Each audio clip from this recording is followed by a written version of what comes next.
You might just want to remind you. Yes.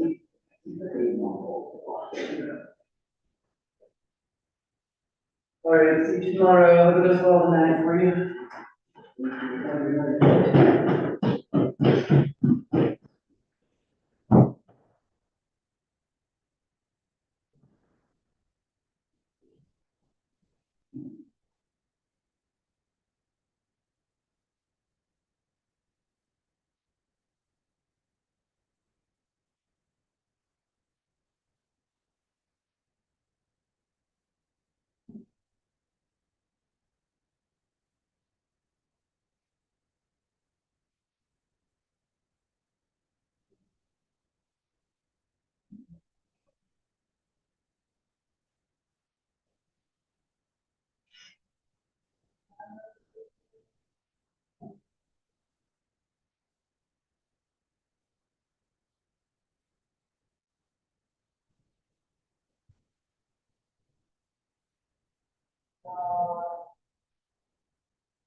You Martin.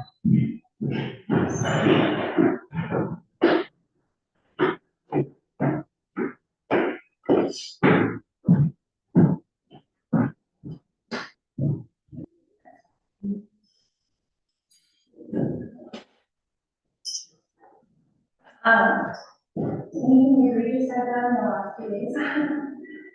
Okay. No, but I do want to talk, so maybe Monday or Tuesday. Yeah, you want me to write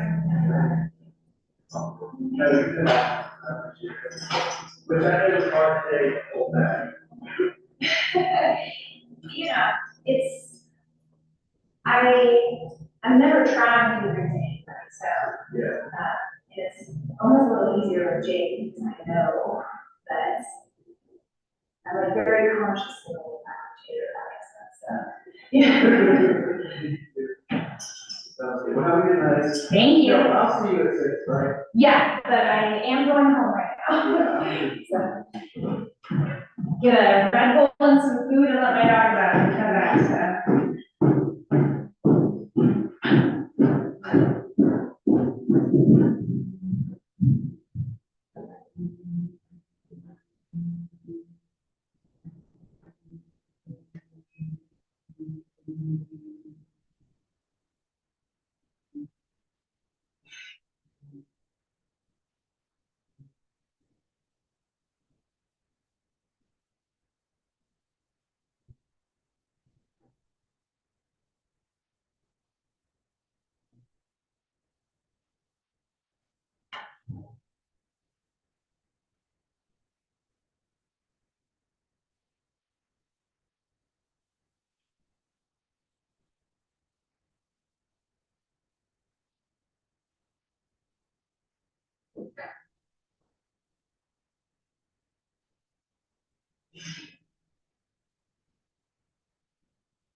Hey, Rick. Jen left Mary's door open. Do you have the key to lock her office? I do not. Okay. I'll just close the door. Yeah, just, I never locked that office when I was down there, Uh-huh. so I think, as long as we keep the door locked and armed and fine. Okay. And I won't be going downstairs either. Okay, so, I'll arm it. Is that okay? Yeah. Okay.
Oh,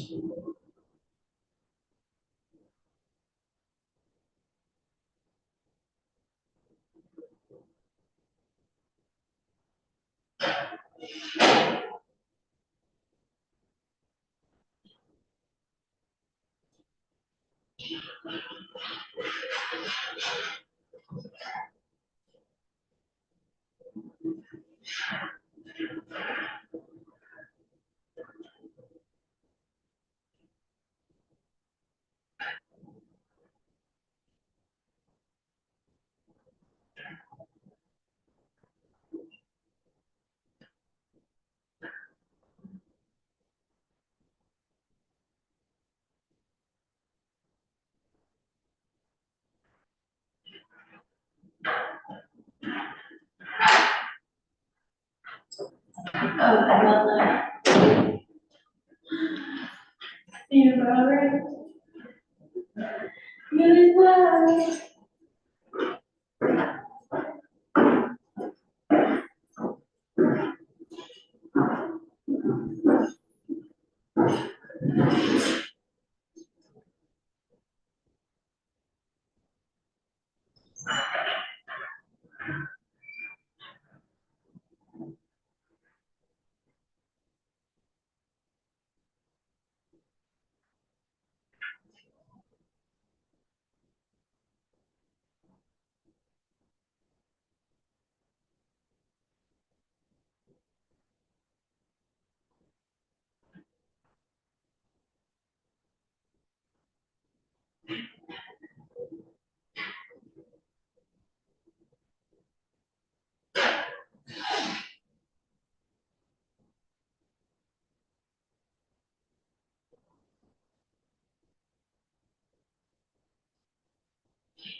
Are we there?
There's not much going on there. Other than, keep it further down. Yeah, we run. Yeah, we run. And you like it? Yeah. That's not one of the big attractions that we have here. We went out to the Houston Park. Yeah. Yeah. There's a beer that, this is, this Saturday, is 50 years of brewery here. Always have it. Always have it from 10 to, oh,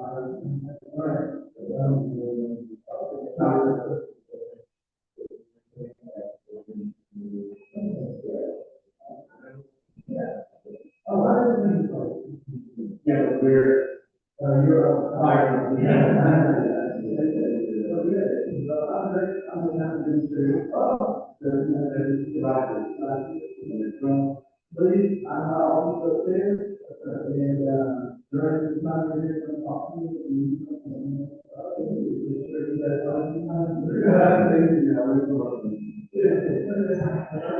Yeah.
Oh, early.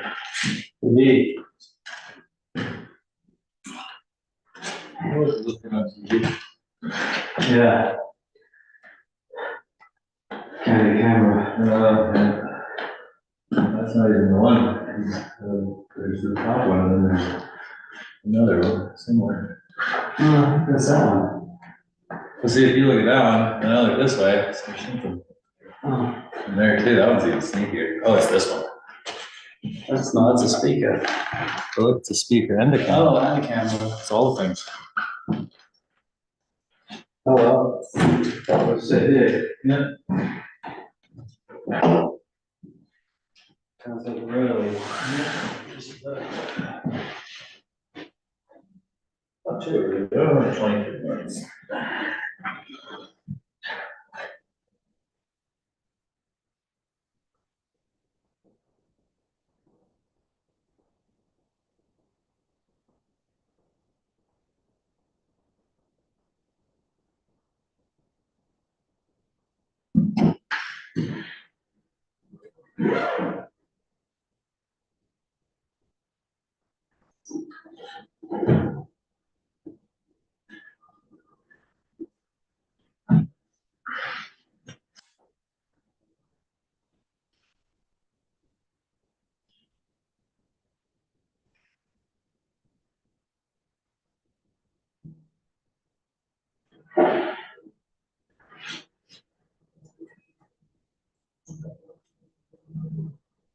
Do you want me to send you those pictures I just took so you can show them on your screen?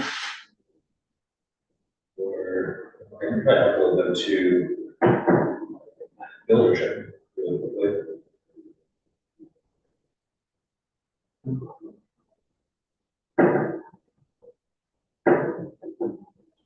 So, Yeah, I'm gonna go to it. If I get online here, then I can pull this up.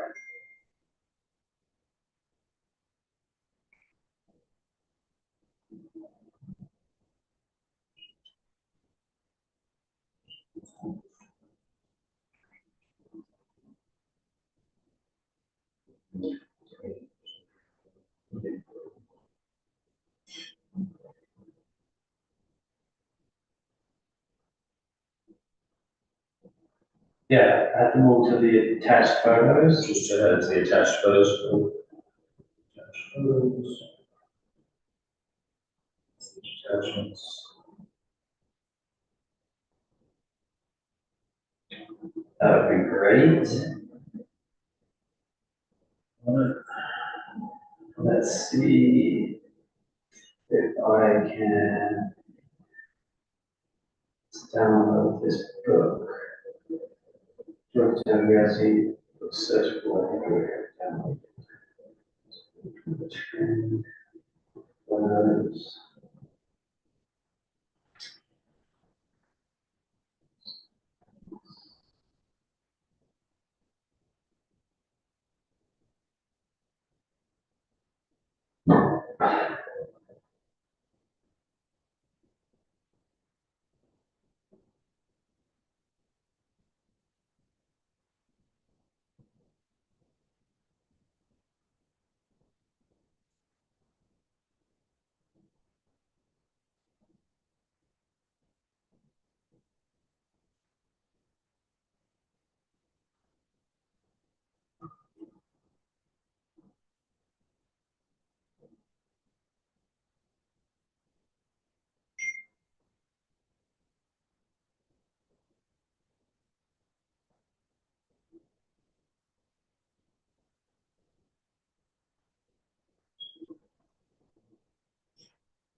project dimension notes. Yes.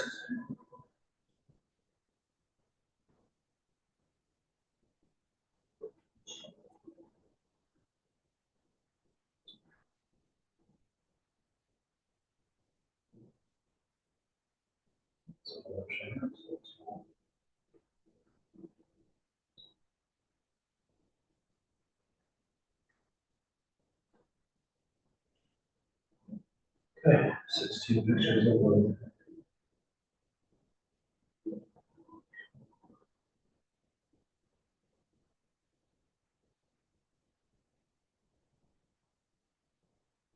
I did only get, for some reason it wouldn't go to attach photos, so it is under project dimension notes. It's what? It's under, it's in the folder that says project dimension notes. First, it wouldn't give me the option of attached photos or something.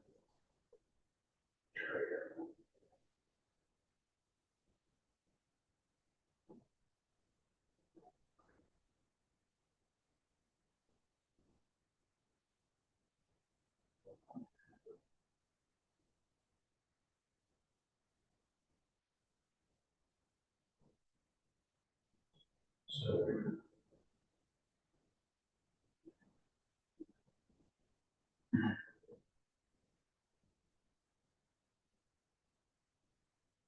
yeah, sorry about that. They are up there, just not. I'm not sure if it has anything to do with the fact that it's blue.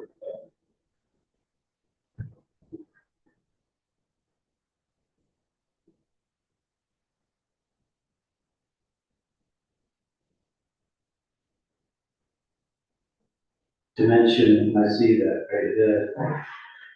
Is it in documents? Hello? You're on? Oh, yeah, we're here, we're the only ones here, but we're 17 minutes early because we were bored of sitting in the truck because it got dark. Yeah. Oh, you need to report on how the dogs are.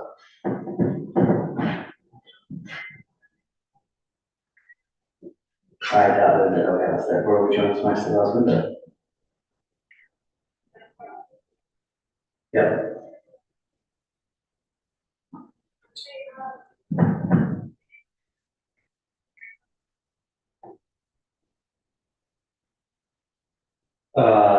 Maybe.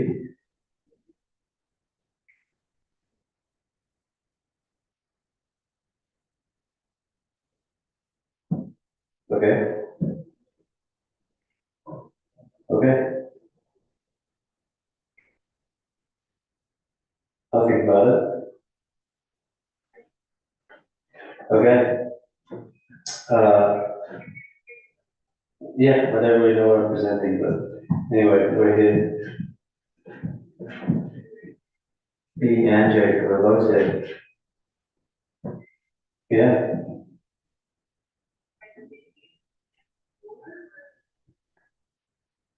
I'll probably eat after. But we had like a late lunch.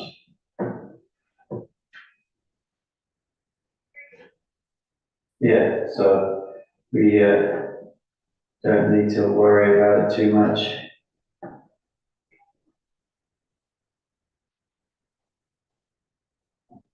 Okay, cool. Okay, I can do that. All right, well, all right, talk to you soon, bye. So it's under project dimension notes first and then. That's called. They are there.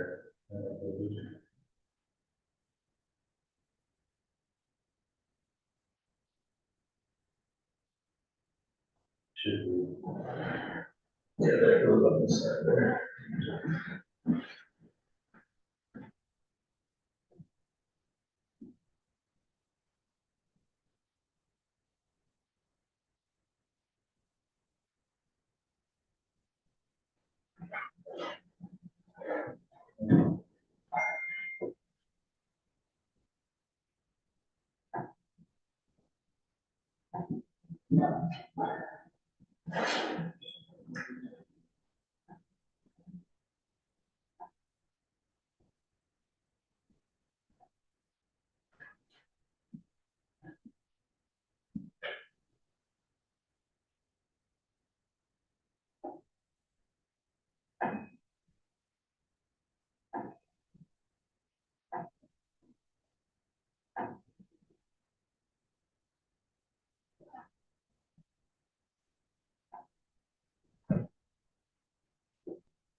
Message attachments.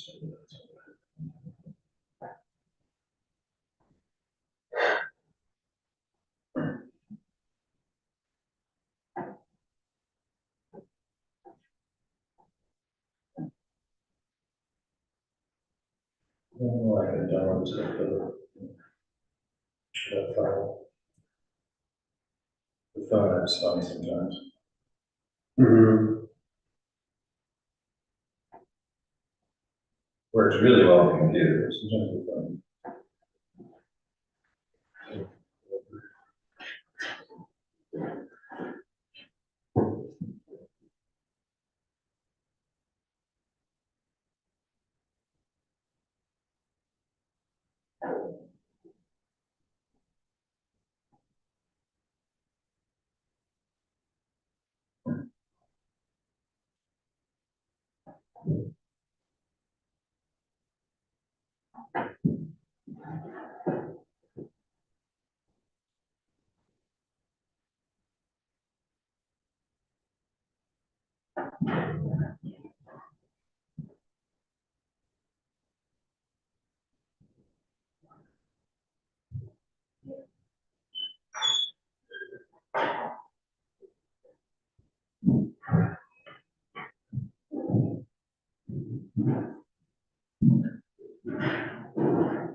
What do you know?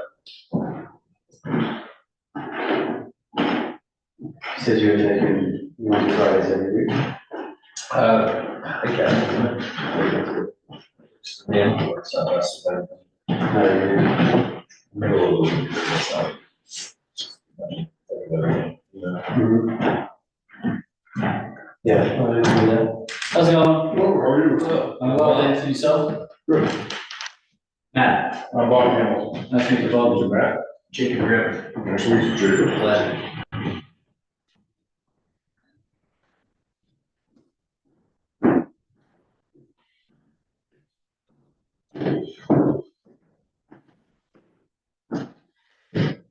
Hello.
How's it going?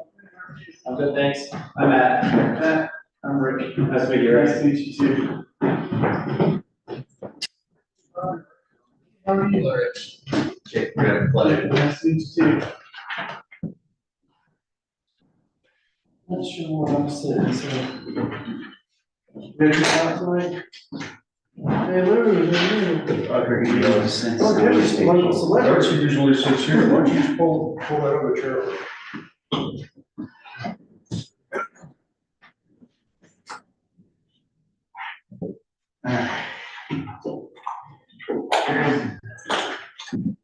How are you doing? Trying to catch my breath from the last year. I was gonna say a couple of weekends, but That sounds pretty that's cool. really selling it short.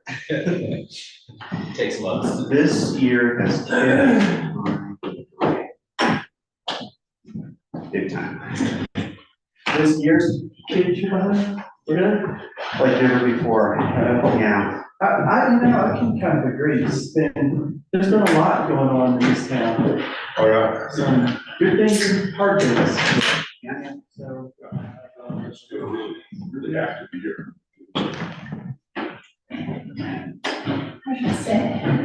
Other spots? yeah, we'll have to see who comes in.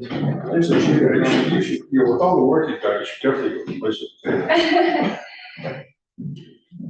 We're missing at least 3 people in person, so I should have some. Are we missing? Hi, Renette, nice to meet you in person. Yeah, breast Jake, soccer. nice to meet you. Yeah, I saw that. Oh, Keisha, nice to meet you. I've met him, but I. Yes. So Mark is on Zoom. Okay, so you're gonna have a board, yeah. Well, No, we are adding you as an amendment. Okay. Yeah, so.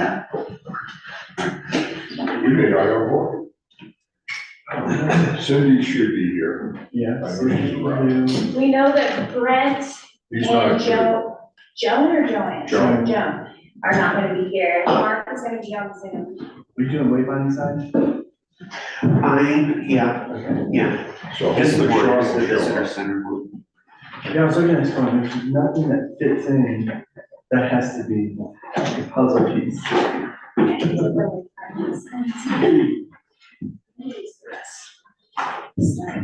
You can sit in Brett's chair over there. It's easier to manage stuff.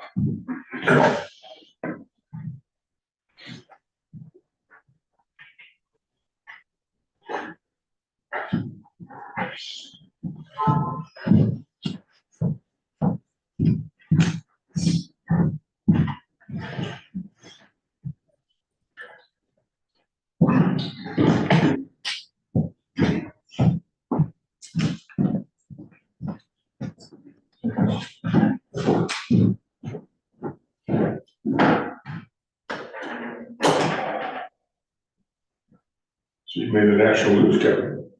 Yeah. You're a movie star, rock star. Sounds lovely. I've been in front of the camera before. I always appear as myself, but I've never played a character, it's always been like documentaries. Things like that. And news. That's the best way to be. Be yourself.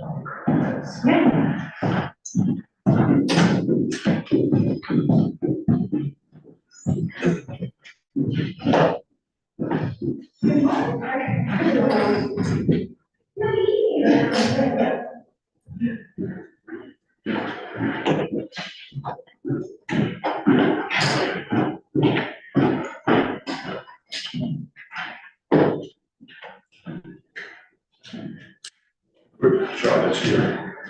Hello. Hello. Sure. Hi. And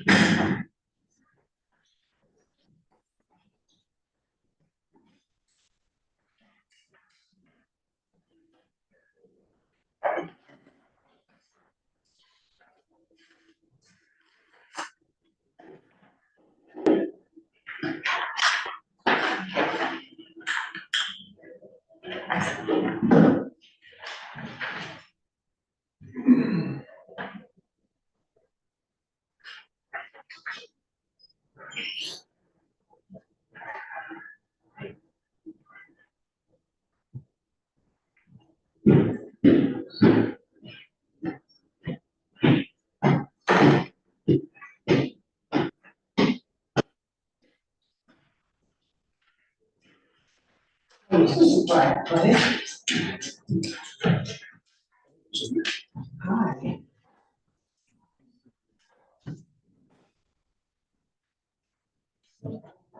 One more, we have a board. You have that on I'd love to see.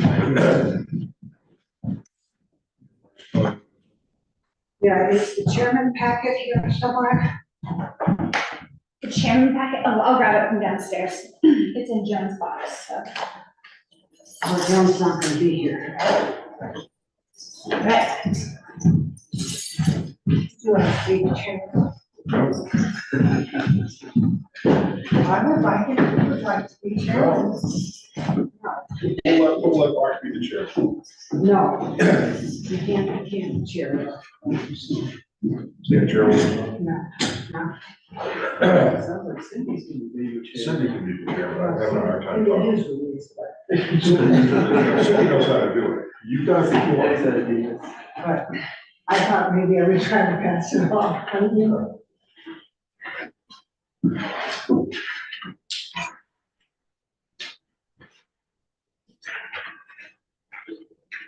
Is Mark on? Yeah, I just checked. Is Betsy coming? I guess she picked, if Don picked up her packet, she said that she would be here. Good, she should be the chair. No. I understand that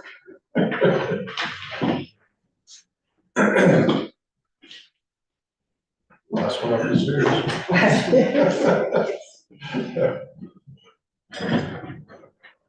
We have co-chairs, and both of them are gone tonight, which is why we are playing the game of who wants to play chairman. The chairman, the regular chairman is Joan Eden, and the co-chair is Mark Reynolds, and he's in the grass stand.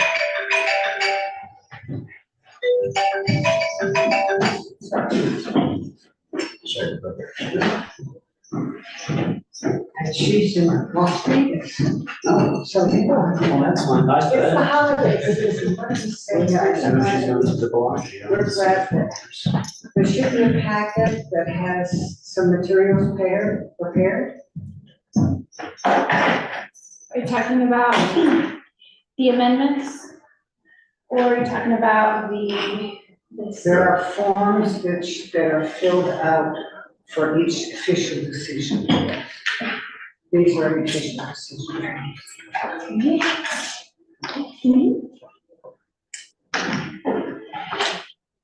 Oh, Cindy, Yes. since we don't have official notes there, can you make sure whatever is written down, all the numbers that you guys read off of?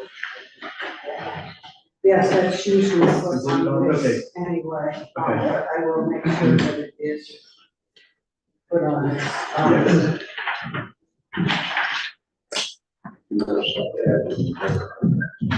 Yes, Does this stand for me? no, that goes on plans, that doesn't go on.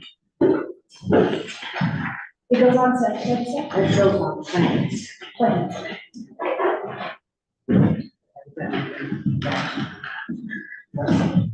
I'm gonna go ahead and text Mark. Yeah.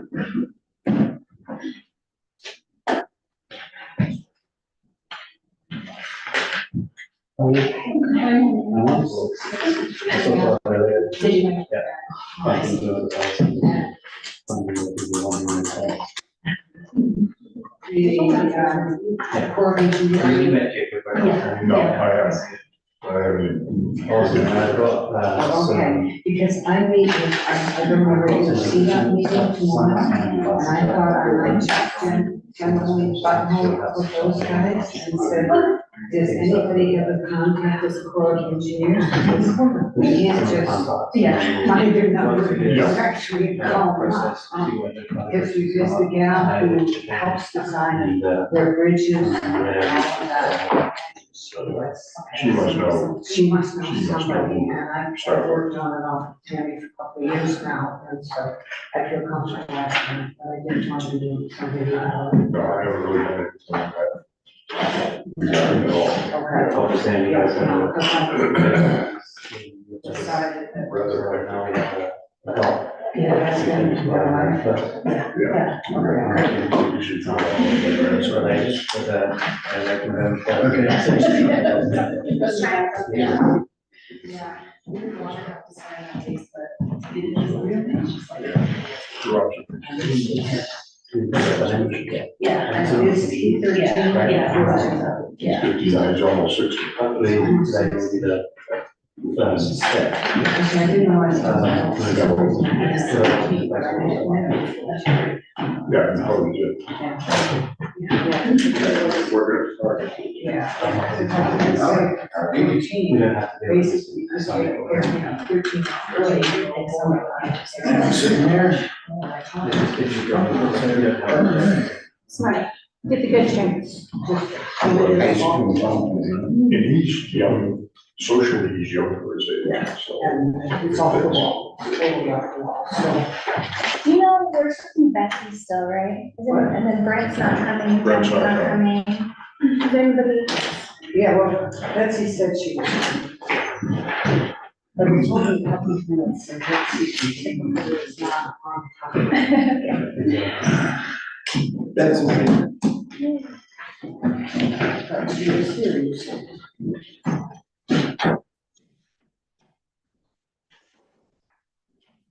That's it. Yeah. Then, Oh, I'm looking, wait, yikes. yeah, well, and the meeting for Cora.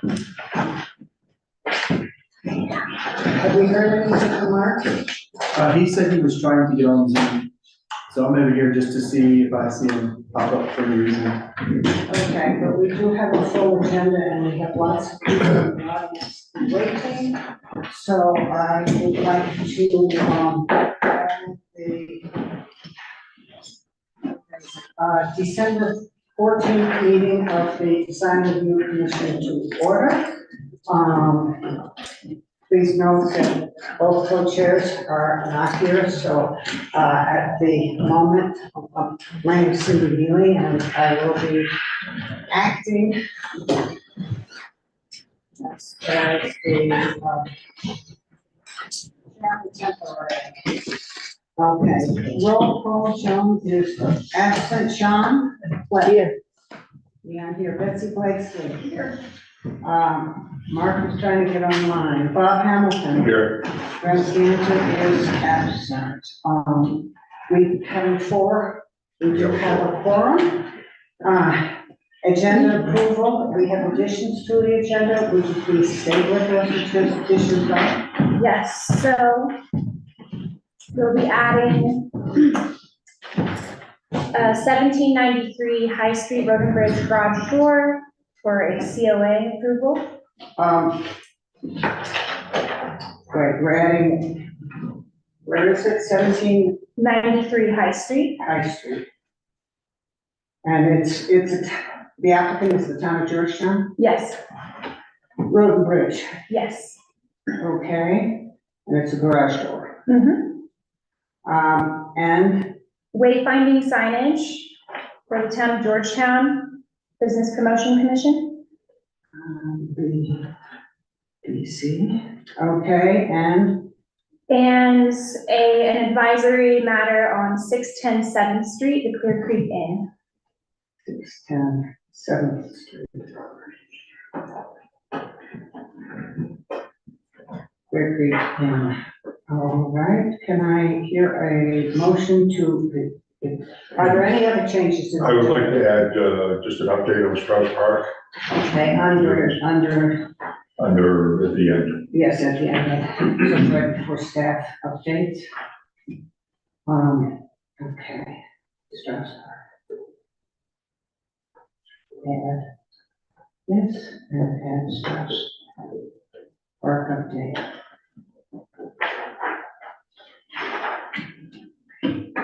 Okay, anything else? I would move that we approve the agenda with the additions noted. Second. Any further comments? If not, all those in favor, say aye. Aye. Opposed? Motion carries, Bob and Betsy.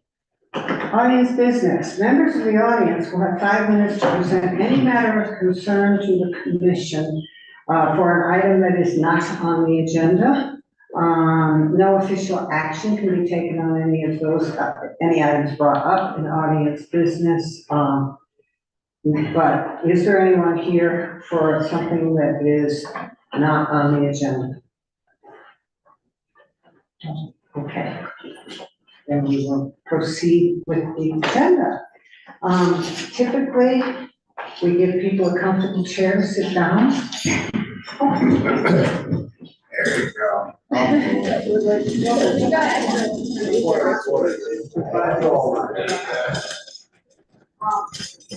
All right, let's start with just South and Griffith Street. It indicates a residential remodel of the house. Is someone here representing? Would you care to come and sit now in the front seat? I would love to come and sit in the These are intentionally rough and hard to make it go fast. Okay, I appreciate that. Would you state your name? Matthew Allen. Matthew Allen. Rick, is this being recorded? Let me double check. Please, because I can't take minutes of each chairman and do all of that. Would you state It is your being address, recorded. Matthew, or the address? Yes. Okay, the address that we're. We're working on 1010 Griffith Street. What is your relationship to the project? I am the general contractor that will be working on the rebuild for this unit. Okay, you're calling it a rebuild. It would help us if you would describe the project. I mean, So- it looked, but. Yeah, so 1010 Griffith Street, unfortunately was involved in a fire maybe 11 months ago. Yes. Since then, the unit has been gutted and cleared of most of the burn debris. And right now it's just an empty shell. And I've been contracted to rebuild it and make it a habitable house again. Okay, and what are you applying to us for? For you guys, we are applying for the windows and siding and roofing. But I believe the roofing is okay because it is like for like. The siding we're planning on changing from the original siding that is on there now, which is all plastic and vinyl, and adding a wood product instead of that. Could you describe your wood products a little bit as? Yeah, I can. well I actually as- brought some samples too. Okay, So I'm using a pre-finished product with Diamond Coat. This product comes in 3 different thicknesses. According to your guidelines, I need to stay with a 4 to 5 inch exposure. So we'll be using the 6-inch product. This here features just a 9-inch product, but I wanted to bring a sample because it shows it's a full wood product. So if you want to see a couple, feel free. And this is also some of the color samplings we have that we nothing had to picked. do with color. You can have any color. Oh, you can? Yeah. Okay, Yes. but sticking to some of the color guidelines, we're going for those more earthy muted tones, Yeah. rather than maybe. That's appreciated, but this commission cannot determine colors. Okay. We do not, you know. We sometimes, well, particularly on roofs, we do talk about earth tones. We can get that close to color. Yeah, And then you have to determine whether the sky is part of the earth, but let's Yeah. not go there. and then I believe you have one handout that actually has the specs called out with the exposure being 4 and 9/16 maybe. Yeah, the top of the amendment packet is pictures. Oh, okay. The top, I didn't print out a whole amendment. I gave it to you. Yeah, Yeah, so that first page, up in the top, I got it, this is a 5.5, and we should create that as a. yeah, and it's stated on there that exposure is staying inside that 4 to 5 inch realm. Okay, which means that what we are agreeing to is the amendment package. What we should be looking at is the amendment. So this is revised Yes, exhibit C. Yeah, yes. and I did note that inside of your book 2 guidelines, it says that we should try and save as much of the existing siding as possible. Not necessarily. But in this case, because it's all plastic anyway, I figured that it might be best to replace everything and start from scratch. And we do Yeah, not that was- want 2 kinds of siding sitting around one house. No, Yeah. that's, So your plan is to replace everything. Yeah, thanks all the siding and trim. And the trim, corner boards Yeah, with 3.5 inches. John? We've been going up to 5.5, a 6-inch.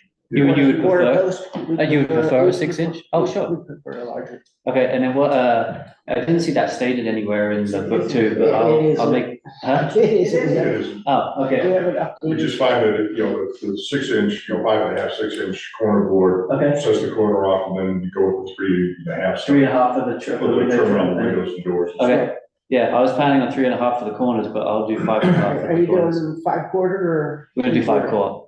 5/4. Yeah. That's what we'd recommend. Okay, perfect. Yeah, this is, I've used Diamond Coat for about 3 years now. And, I think I started 5 houses with this summer, and it's been a big hit just because of its, a pre-finished cut like design and the fact that everything comes color match. And the exposure is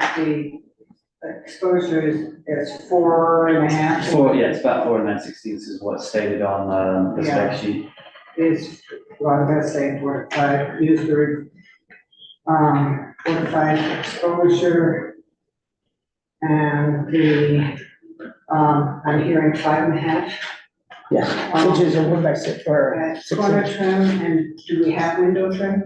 Yeah, And that's the 3.5? that's gonna be 3.5.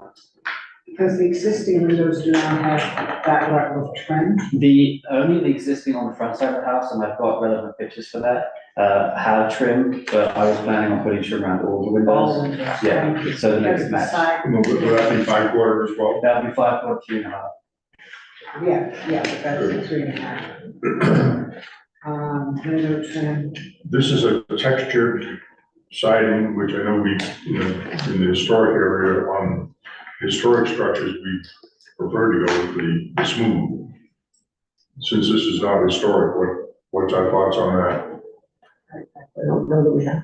no, I don't know that we have ever insisted that it be smooth on a non-contributing house. Do they make a smooth in this product? I don't believe they do, but I can source a different product if you don't think that a smooth. I don't think that's, no, since it's not contributing, it's not, It's not a it's the historic. contributing ones that we want it to look like the old clapboards. Yeah, This is a new structure, it's not, it's not historic, so.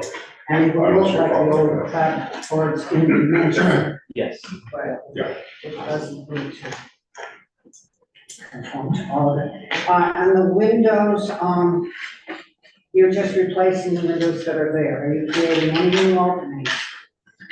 We may create a couple more openings, in the upstairs bedroom. Just, the plan is to match, any of the downstairs windows in size and in line. There's one upstairs bedroom that, only has, one window has no cross breeze. Okay, do you know where that is I on do. the outside of the house? Yeah.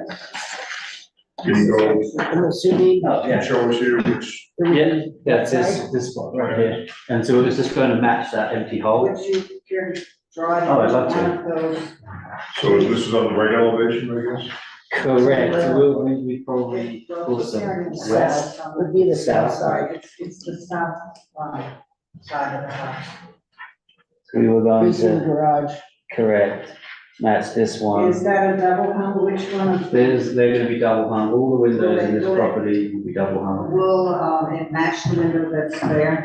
This one and this one will now mirror each other. Okay, will match existing, because these two aren't the same size. No, but I was gonna make them the same size, if that's okay. On the schematic here, is this like a bathroom window, or is that what's going on here? Correct. Okay. Yeah, but you only have the side of the. So yeah, this is the front. Of the house. Yeah, so right now this is sitting, well, it's not sitting above anything because it's an empty space. But yes, this is typically a bathroom, there's a vanity that sits underneath it, and that's why the height difference was there. So do we have any concerns about the difference in the front of the house not being well informed? Right now, he's not changing any of them. Right. And They're all, these are all 1-to-1, right? they're all one. Correct, yes, absolutely. There's no plan. Yes, And yes. the floor plan of the house is already determined. Yeah, Correct. and that's a pure replacement. We're interested in changes, and so you're going to have an additional window on the south elevation, second floor to match the existing, and. the- I was gonna bring these to be the same size. Yes, and, Same which size as one are you the other. changing? Because this one's the same size as this one, I believe, I wanted to bring this one to that size. Yes, exactly. All right, south, So the four windows on that side will all be the same size. Well, yes, exactly, and then I think I discussed it, that we were also thinking about putting one to match this one with the same here as well for that same ventilation thing. all right, do we have another one going in here? Yeah, this one right here. With additional, I mean, we don't have to do, we just have to know. No, I understand. And then making all of these the same dimensions. Yes, yes, help. Yes. What is the cladding? The cladding? It says that they're wood clad. What is the cladding? The window. Fiberglass. I have it, so right now it is aluminum, but we're also looking at a vinyl package and just doing a vinyl window. Okay, if we would recommend or encourage fiberglass, A fiberglass window fiberglass or the aluminum. or aluminum, so it'll be aluminum on the outside and then wood clad on the inside. Right, Mhm. so that would be fine. Okay, you prefer that over the vinyl, no vinyl? No white. Yeah, you specified the Geldwin, sightline, I think. Yeah, I had, there's two packages on there. I'm familiar with that, that's what's on my house, and it's a metal clad. Yeah, exactly, it's aluminum on the outside. Outside, so. Yes, exactly, with wood cladding. Yeah, finish what you want inside. That's fine. No dividers in the windows, all just, you know, they're. No, unless you needed them added, you could do that as an addition. What? And dividers. The dividers, I wasn't planning on it, but I didn't expect it. No, I think, yeah, we would. Maybe straight down. I still so much. Because if they go dividers, we can up the cost dramatically. Yeah, Yeah, well, I'm- I didn't think you guys wanted those. No, we have. And I have both of those, that window packet. If you don't, I think you actually have some of those. Yes, yes. Okay, but we'll stick to the wood trim windows, aluminum on the outside. Okay, any other roof materials? Roof materials we just use Owen shingles, so asphalt shingles, Okay, at 50-year, 30-year? 30. We recommend 50. Yeah, we've been because of the recommending wind. 50 because of the wind. Yeah, and I think the new code now is 140 mile an hour up here, is that? I don't know, I haven't heard. A lot of that's to do with the nail pattern too, though, like we're using a 6 nail pattern rather than 4 nail pattern, Right, and that but increases we the, get some major gusts okay. up here. Yeah, I think Yeah, the for the 30 difference we've in been cost, upgrading. you won't even see it. Okay. It's in the material. We're gonna want a 50 or a lifetime. I'll put a 50-year on there, You'll be happy if you do. yeah. Yeah, they'll be happy that you did, yes.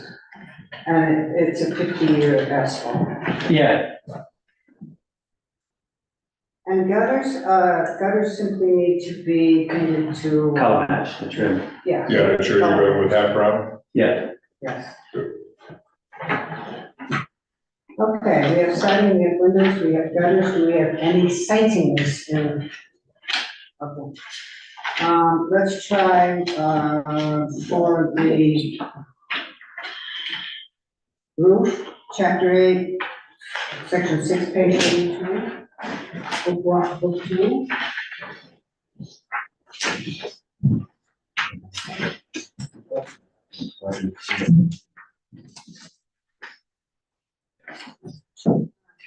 Materials, so. This siding is, book 2, page 82, 6C. Wood materials should appear similar to those used traditionally. It says 30-year or greater composite shingles, and we are really trying to stretch Push for the 50. the 50s because of wind factors. Yep. And so that would cover roof. Page 83, the E is the gutters, and that is E, that the gutters should be painted to match the structure.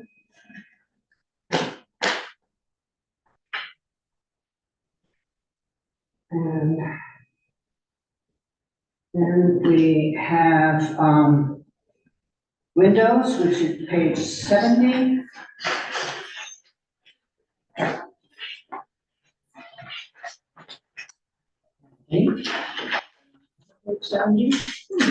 Yeah, it's page 69 and 70, or 68. Yes, except that, it's really, the one that counts is on, well, a number of them could count. Sean, or Bob, you want to do?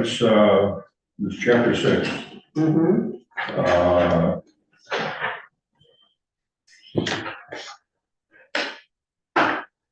B, avoid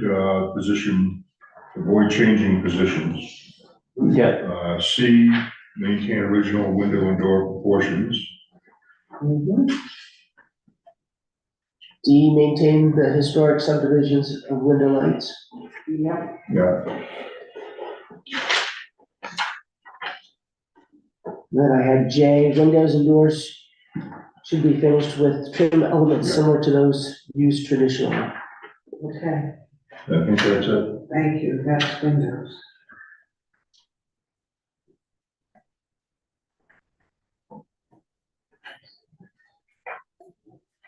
Okay, so we're going roof. And, Just need to do siding. we need to do siding, siding, page 81.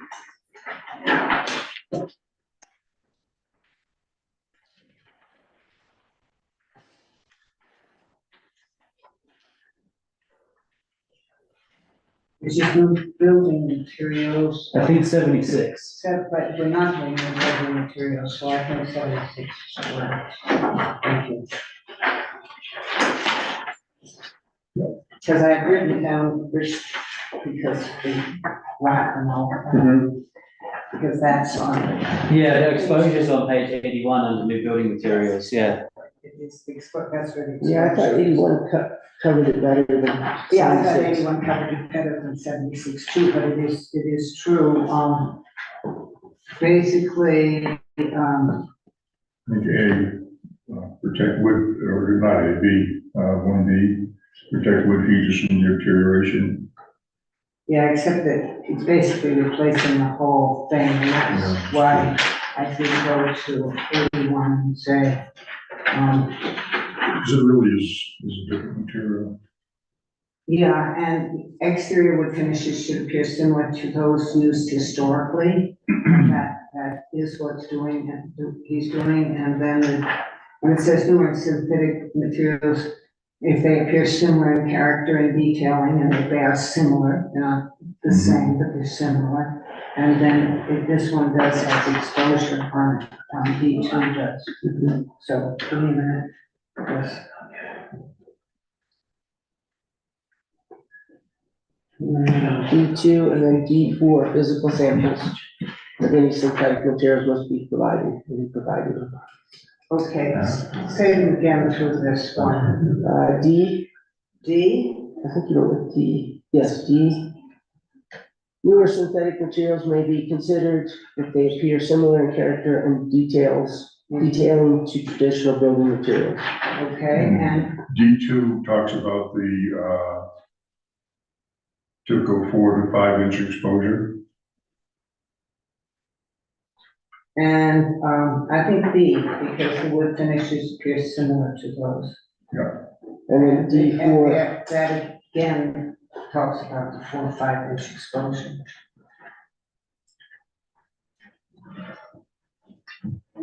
Okay, well, if we have the appropriate sightings, I would entertain a motion.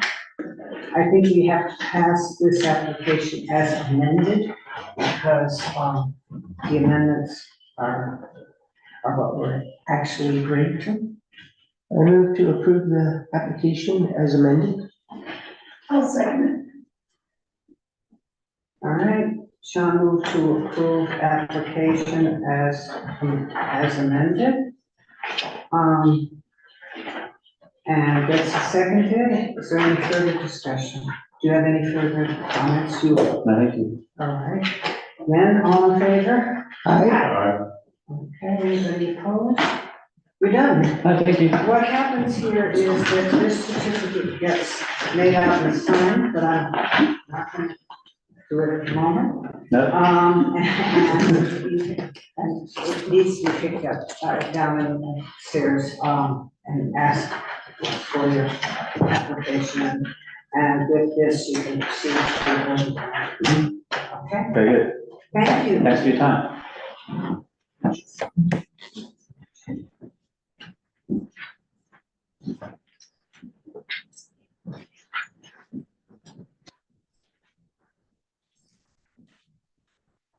Right. Almost impossible to keep this one. I know, it's impossible to take time. It's impossible. All right, Can I do something? the second application, was for the sewer plant, here for that. Yes. Town of Georgetown, this is, a non-contributing structure to be placed down beyond the dam in the sewer plant area that was approved. This is, and then it didn't get constructed within its time limits. Expired, So yes. it's certificate expired. Has there been anything about this project that has changed? Other than the materials on site now. That's all that's changed. Just got shipped It would probably be yesterday. best if you could just skip that statement. All that's changed. Everyone is the exact same, same order, Everything on this paper same, is the same. yes. Okay, do we have any reason, and can anyone come up with any reason why we should not, renew the COA and let this item proceed? Anybody have any discussion? Do you all recall where this sits? The map is in here. And it is tucked down behind the sewer plant, basically. Is there a concrete floor in the building? It will be, but like none of that's gonna happen. It's not part of the COA. Concrete, oh, we do have a foundation permit, we did apply for that too. Yeah, I didn't see anything in here about a floor. but so it's inside. It's inside, so We didn't see anything about the floor.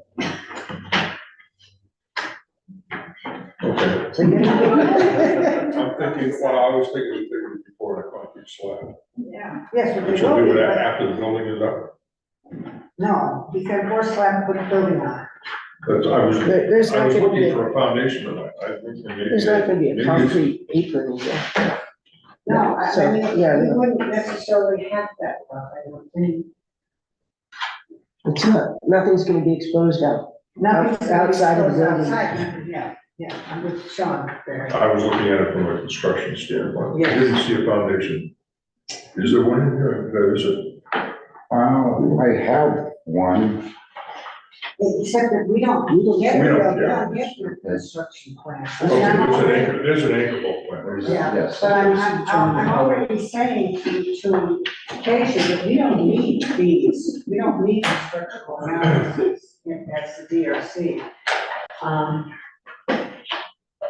And no, but if there is no objection to, renewing certificate of appropriateness for the, there are no changes, and if there's no objection, would someone make a motion? I move that we approve, that we, reapprove or extend the COA for the, storage shed at the Wastewater. sewer plant. Please. No, I don't- So we put class here, something. Too many staff reports. Yeah, That's right, before it's all seconded. thank you. Any further discussion? If not, all those in favor, please say aye. Aye. Any, opposed? All right, we're done. Thank you. That was a lot of work. All right, the next item on our agenda.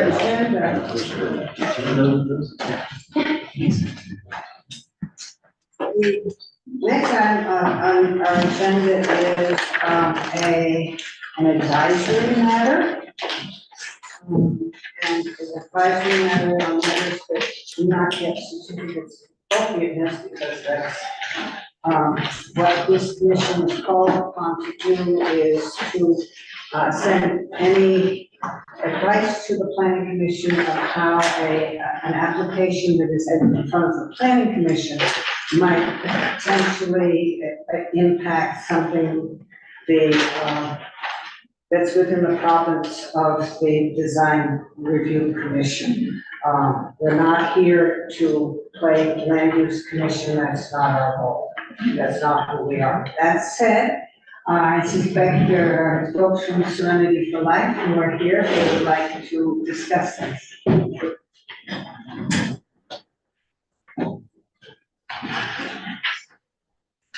Would you state your name?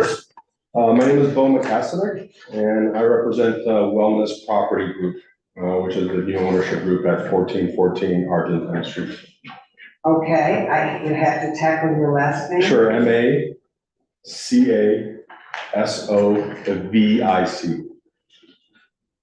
McCassick, McCassick. just as you said.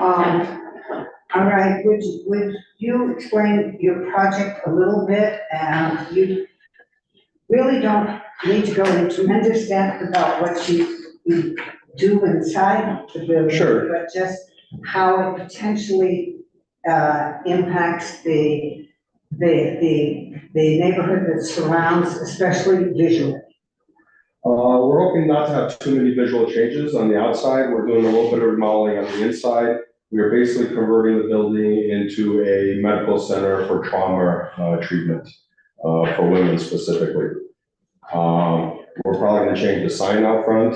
Other than that, we don't plan on making any other changes to the building, to the appearance, to the parking lot, anything.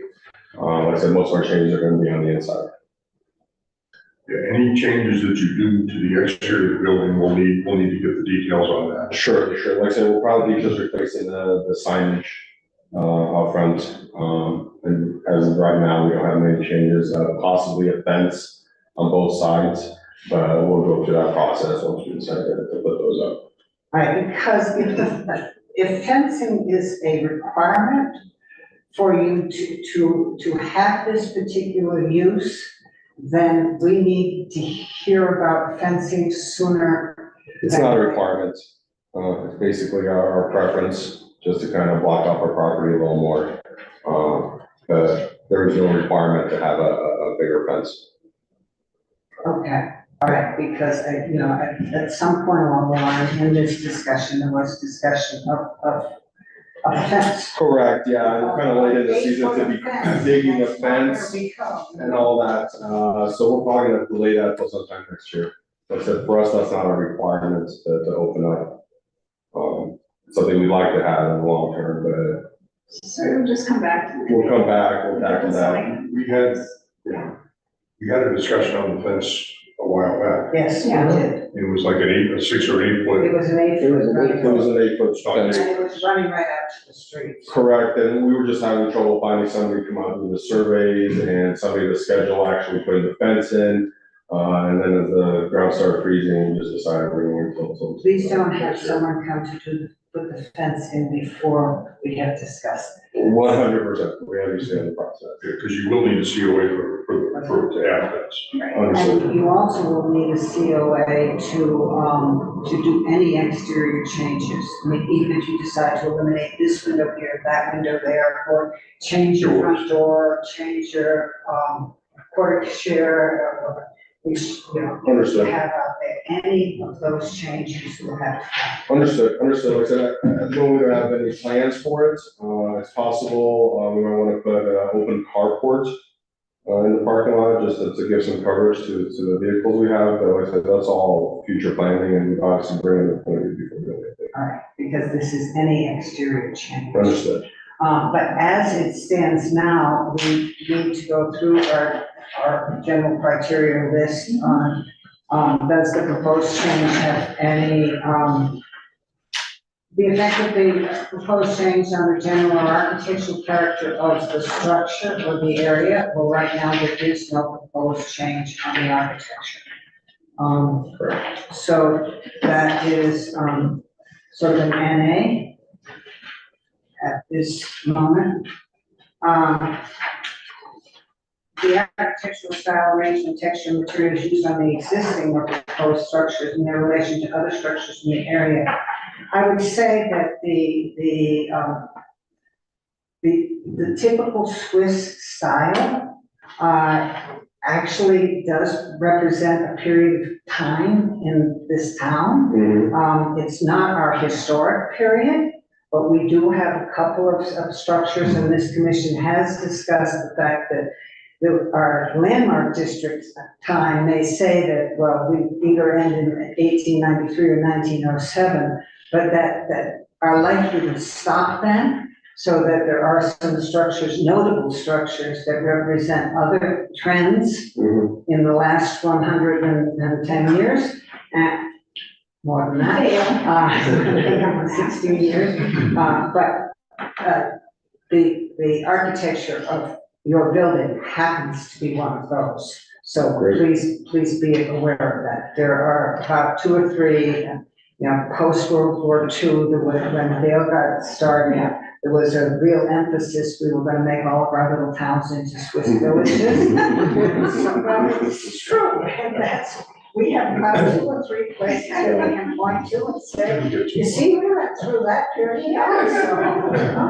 We have 1 or 2, mid-century moderns hanging out there too, that are quite wonderful in this town, and, someday we have to say, hey, we have to also pay a little bit of tribute to the road we've been on, but I do believe that there actually was a designation by this commission at one point for the Chateau Chamonix. I'm not sure whether they left that on the wall in the past. It is in there, Yes, Yeah, so for sure. just please know that. yeah. We love the look of it, we love the feel, we don't plan on making And, changes. hopefully that's actually helps. So, this, I would say under this, the existing structure, the existing architecture is significant to the town. As 20th century. Okay, and the effects of the work on creating and changing the exterior to, none. The effects of proposed work on the protection, enhancement, and destruction in the area is, either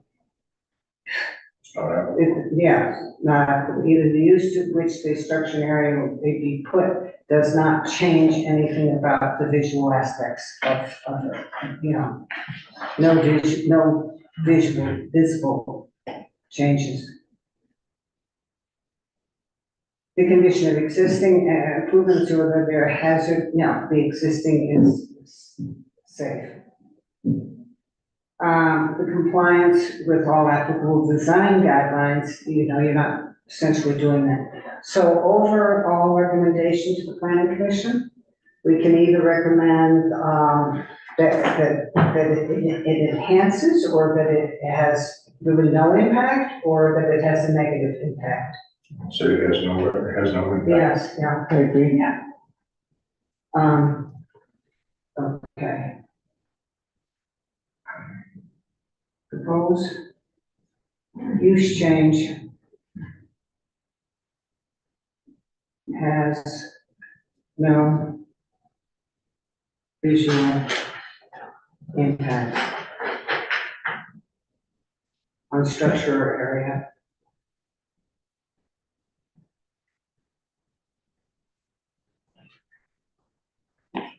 All right, we have a motion to submit that recommendation to the planning commission. I move that we submit the recommendation to the planning commission of no impact for the conversion of the Chateau Chamonix to a health facility. Second. Okay, Sean gets that one. Any further, Pardon me? any further discussion? Not from me. All in favor, say aye. Aye. Aye. Any opposed? All right, thank you. Thank you, guys. Thank you. Yes. Thank you. Okay. Now we have the things that we have added on to the agenda. The first of those things I have is the town, well, nobody's here for the town of Georgetown, so. What? I can represent the town if you. Well, if we have other people representing other things, you're gonna sit here anyway, so can I go ahead with the other people? How about White Farm? Oh. I never heard that word. Was he part of the pleasure? I was just curious. The wayfinding sign, this was added to the agenda, it isn't somewhere along the line in my stuff, but did the two, what we're talking about is changing the face of the sign, we're not talking about a new sign. Correct. And actually, I'm not sure that one of you sitting here, I'm not sure that I'm sure you do not need a certificate of appropriateness It because, already is built. yes, because the structure is completely already there and it is the same structure and we're only changing the face of the sign. And quite frankly, this commission has never told anybody what they could put as words on a sign. So I suspect that the Business Promotion Commission wants to change the words on a sign, they get to do that. On a personal level, I would make one recommendation, that you put the county offices sign back on it, so it still directs towards the county offices. I was going to bring that up as a change in the design, the removal of the oval that hangs at the bottom, that says county offices. So that has caused confusion for visitors to Georgetown. They believe that that arrow points at the visitor center and they think the county offices are within the visitor center. Oh, gotcha. Yeah, and so, BPC members discussed that along with, Paul Vogt of the Georgetown Trust, confirming that, it was problematic. And then I worked with Rick, who contacted the county to ask if we were in any sort of agreement with them to retain that sign, and we were not. And what did they tell you specifically? Please take it down. So there you go. John, I just wanted, because, people ask all the time where the county offices, so I thought maybe we were helping somebody out. Yeah, but I think in theory, at that time, without, testing the theory, seems logical, but then in practice didn't prove to be. Okay. And then the rest, is just informational and directional. The town has grown. When the first sign went up, there were no businesses by the lake, and now there are. Yes, yeah. And so it's, This is needed to happen. oh yes, I think it's overdue. Yeah. For sure. And then we're also planning on retaining the photographic portion that exists right now. Are you? Yes, but we're going to hand that off to Rick, and then maybe in some future project here in Georgetown that can be incorporated, but that will not Because be you disposed know of. why it was, Business Promotion put that there, because that was back when Mark Estes was head of business promotion. And it was because as you draw into town, the last thing you imagine is that there's a street that looks like this. And that was certainly my comment as a personal thing is, I really would miss Oh, yeah. that sign because you turn the corner and, Yeah. it's not impressive. So, just to be clear, the photo part is going away, but it will not be disposed of. It'll be reused. So maybe we can get it put on another someplace else in the. In the lobby of a new town hall or something like that. The intent of the Right. thing, Yeah. the intent of the thing, having some small part in Yeah. doing these signs to begin with. The intent of the thing was that they would know there was a historic core to the town, because certainly when you get down to that roundabout, you have no sense that there is a historic core to the town. The problem comes with adding the additional information about the businesses down by the lake. If we were to add that in just the bottom half, retaining the photo and just adding that information in the bottom half, the readability of the sign decreases because the font style starts, or the font size starts to shrink. And it was important to the commission that we focus on readability, legibility, and contrast. And so the existing sign has metallic gold lettering. Yeah. That is not as high a contrast as metallic silver. Being a silver town, so we're going to switch to silver metallic and sacrifice the photo in order to keep the size of the lettering large enough to be legible from a moving vehicle. Well, I think, as I said, it's very nice that you inform us. We really cannot have an opinion. I mean, we can have our personal. Oh, sure, of course. I have one other personal Sure. opinion. You are directing people, I think it's excellent to direct people to the Georgetown Lake. We are directing people to event parking, which we own the ground for, but we have not developed anything that could be considered event parking on that ground. And, I mean, yes, it's an open space, but we haven't laid it out, we haven't even cleared it out in a manner that makes sense for event parking yet. And so I think we're directing people to an intent, and that's, might get the event parking actually organized. So, That would be a hopeful thing to do. That's a good idea. The only thing that's being really added is Georgetown Lake and event parking. No, Is it's the the direction businesses- to the eat, shop, and sleep. Yes. Well, but you've Yeah, got eat, shop, and sleep. No, but the arrow points. Well, but you could, can't you modify the arrow to point in both directions? you can, that's correct, you can have a little hand on each And side. we don't want the hand anymore. Yeah, the hand, is flesh color, and, it indicates, a white person Mhm. and a male. And so we wanted to neutralize, It's like we have an arrow and you go. that's why we went with arrows. Yeah, that's what we ended up going with, was just a neutral symbol. But why are we losing the picture?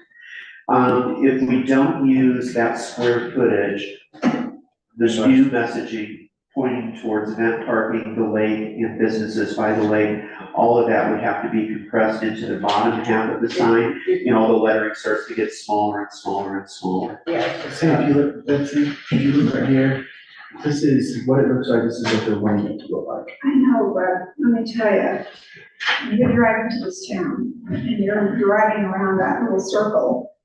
It looks like nothing. And so having the picture of the downtown is very sentimental, number one, but number two, it gives people an exposure to the historic part of the town. And why is it? The letters don't fit. If you're gonna say Georgetown Lake and event parking and get that on there, the letters don't fit. I would question, do you really need to point out Georgetown? It's not like it's hard to I find. mean, like when you're driving down the highway, there's a big lake.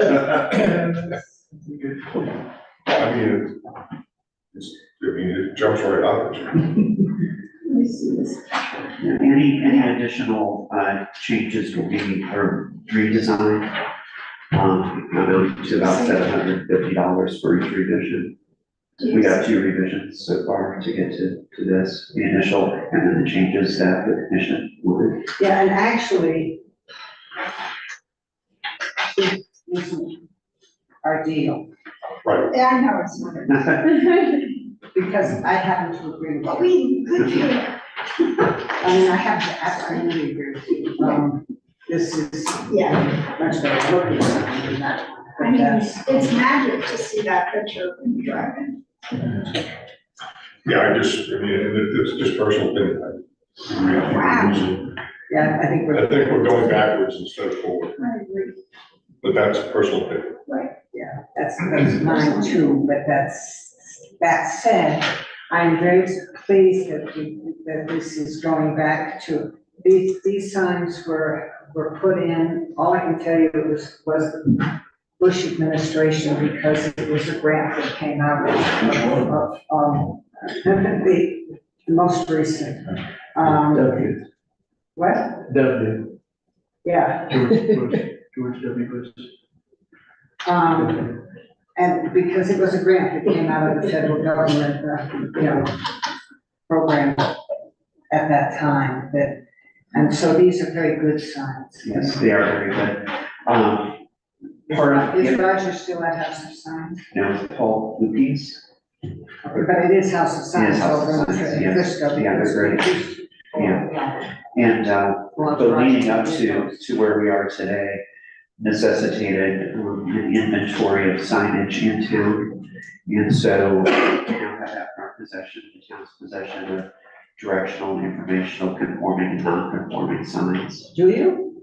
Did you do a complete inventory of the town? Yes, yeah, just not stop signs or yield Not traffic. or mile per hour signs, Yeah, yeah, not traffic. but everything else, yes. And condition assessments, That's nice, that would be good to see. yeah. That would be very good to see, because, and this is all sides in the sense, Kevin, that the Argentine North project, the 15th to 22nd Street, it has a sign plan in it, for, of course, all of the required traffic and pedestrian and all of those kinds of signs. But if, what happens in this sign plan is when you turn the corner, you've got other signs that essentially duplicate this framework. Yes, And it's something that we might want to. there's the wildlife viewing one, and, all No, kinds there of are a couple of the big ones. oh, the big ones, yes, The big yeah, ones. yeah, You sure. might want a big one halfway Oh, down. yeah, for sure. Argentine North, that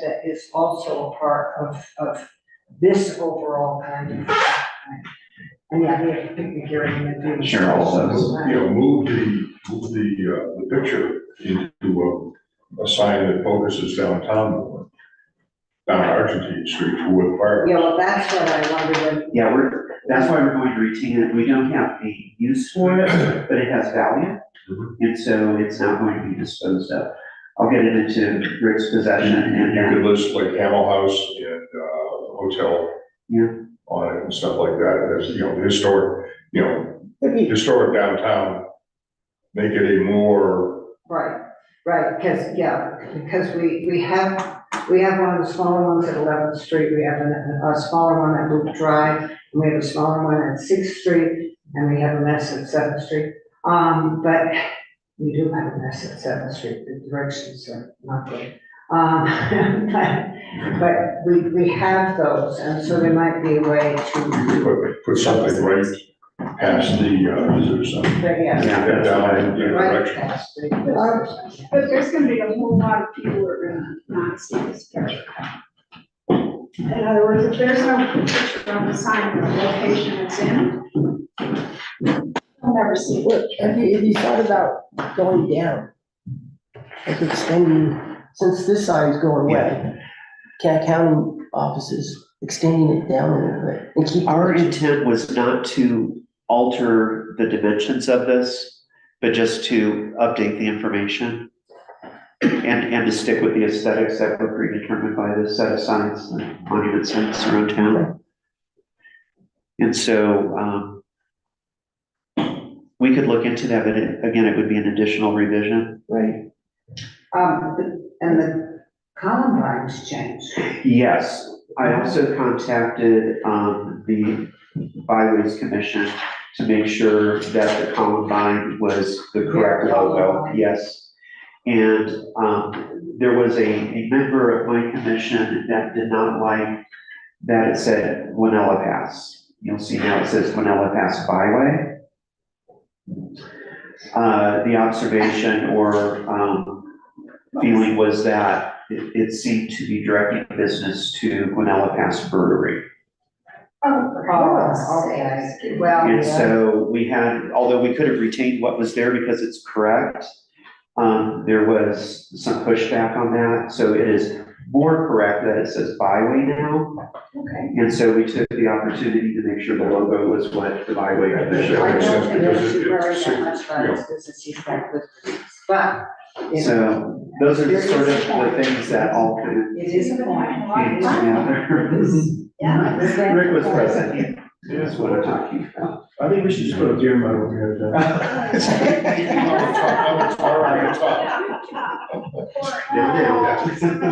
Jeff. What our personal input is, please understand there is no Well, how about- formal role of the DRC in this. Changing sides. And the changing of the face of the sign, if you were absolutely changing the materials, if you were choosing to light it up internally and all of that, you have to talk to us. Yeah, and the existing lighting, there's a light bar on that, we're not changing it Yeah, like that. but you're not changing any of the element, Except the biggest one, the biggest change is the removal of the elbow underneath. Yes, Yeah. yes, that is the biggest Yeah. physical change to it, and yeah, it doesn't change. It changes its words, and that does change its visual appearance, but it doesn't do it in a way that we have any right Right. to say. Well, how about this? Thank you for your input. I will become your advocate for the retention of the photographic portion of the sign. And I will bring that to my commission and tell them that we need to try to find a way to utilize it to direct people downtown. Yeah, it's just Okay. that, I want to put it it's right the around location, about, it's the location of where it is. yes, it's the location of where it is, It's critical that the picture be on that sign there. or in that area. Okay, fair enough. Those are opinions. Okay, and I failed to state my name before we Oh. started, so I'll do that for the record. Kevin Kuhar, Chairman of the Business Promotion Commission and resident of Georgetown, Colorado. And local celebrity.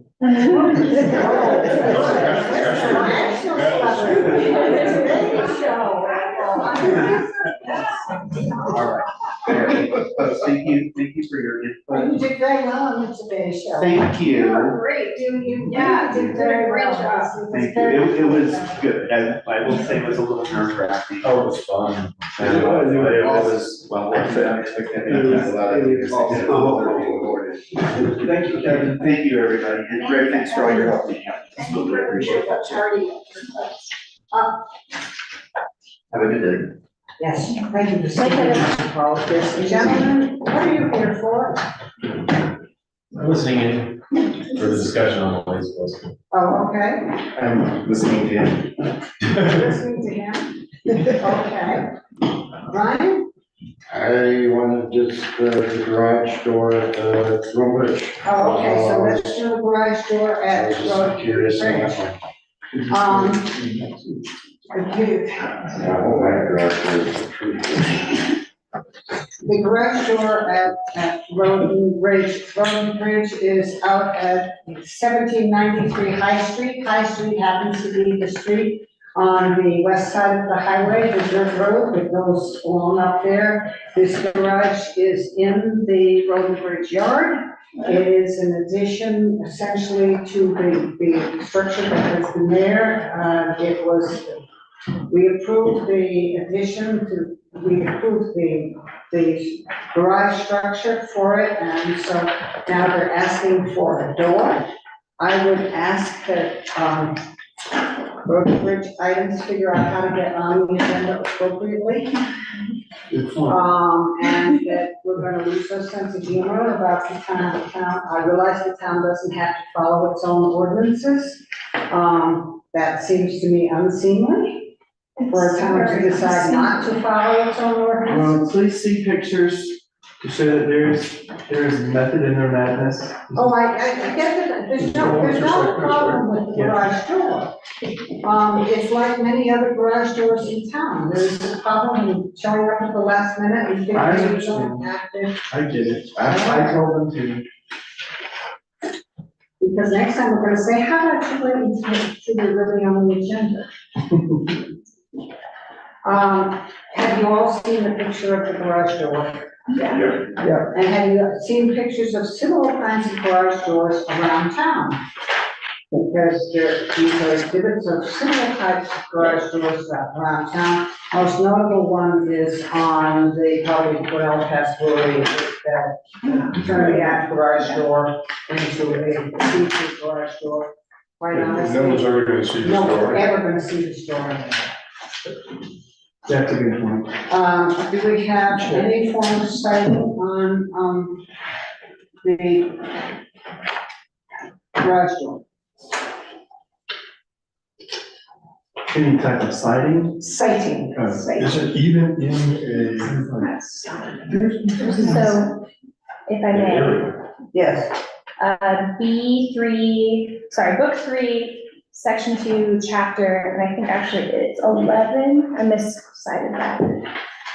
Now, you've got here, book 3, section 3, chapter 3? No, Chapter 11, chapter. yes, section 4B1. Do we have a page number?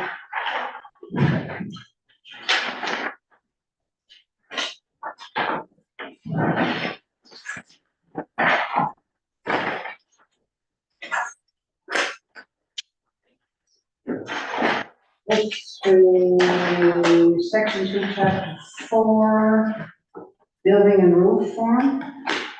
Chapter 11, Chapter 11 or chapter 4, this says chapter 4. I'm sorry, it's section 4 of chapter 11, and I just missed the chapter. Yeah, parking garages, driveways, those things, page 83. Yes, and it's residential parking, but according to book 3, section 3, chapter 12, 3C1, those, commercial also applies to the residential parking garages and driveways, so. Where, Sorry. oh, on page 84, it's commercial parking.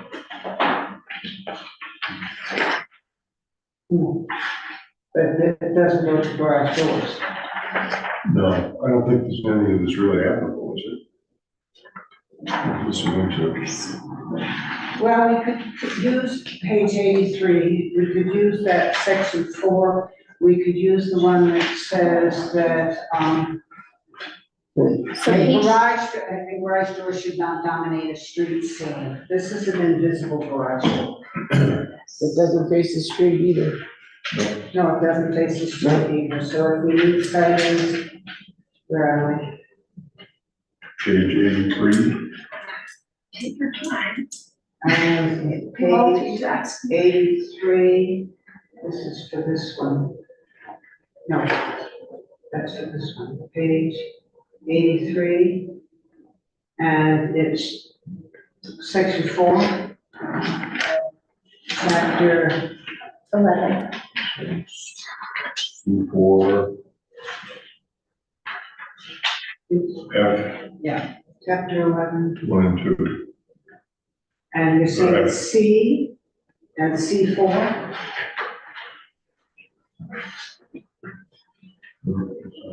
That's for garage. Oh, here it is.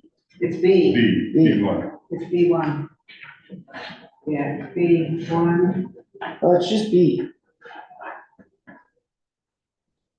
which did you say, Sean? It's just B. Just Just B.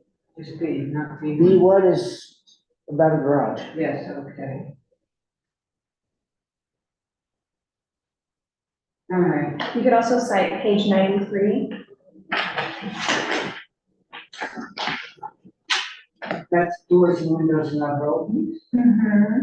So 3, a garage door should be designed to minimize the apparent risk of the opening. Well, this one is, Yeah. this one's just not seen. I'm satisfied with having just one in this case.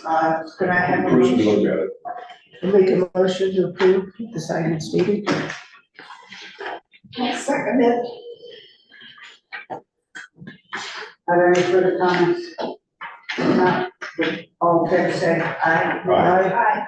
Opposed? All right, motion passes.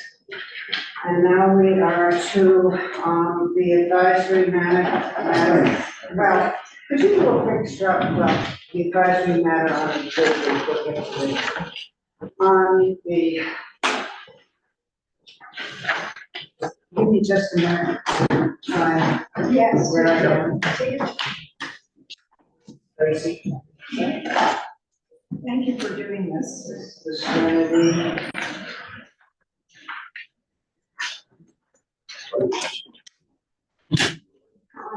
Really, I tried to press to him, and he ducked like 30 crazy. seconds, 30 seconds, yeah, do it. He's asked me in the past, and I said, had the same answer, no, Oh. I'm not qualified. Helpful you guys are. Yeah. All right, I do have to find the info on this first, though, because this is the master. Major file. That is,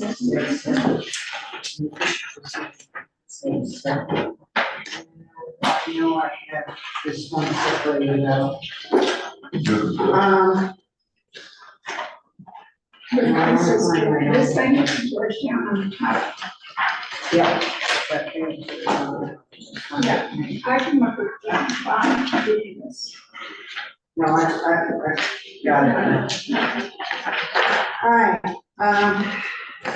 I quite honestly question why this was coming before the DRC.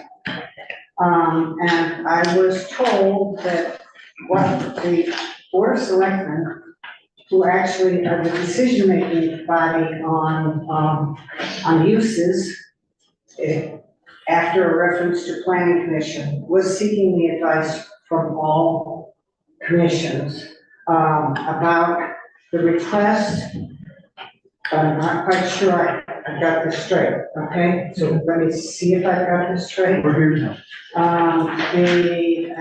The request, because it says, the applicant is requesting to convert the property to a hotel used for events including weddings as a use by right. Apparently,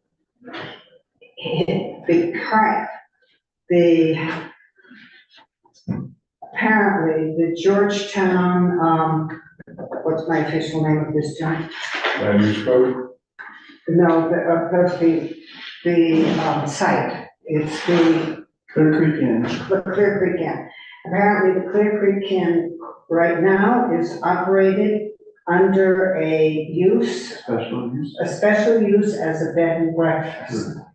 It exists in a zone, a mixed-use zone, where I think it could be a hotel if it wished to be a hotel. So what he's asking for is to cease being listed as a bed and breakfast and to be listed as a hotel.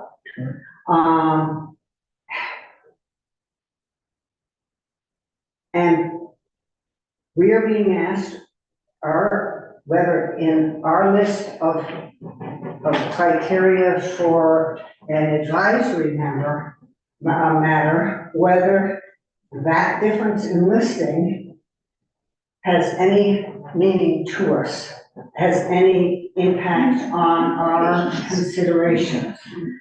I think that part of the argument here, or discussion here, or what's happening here has to do with events.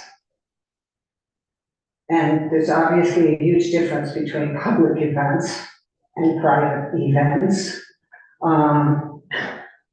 And how events are public events are permitted through this town.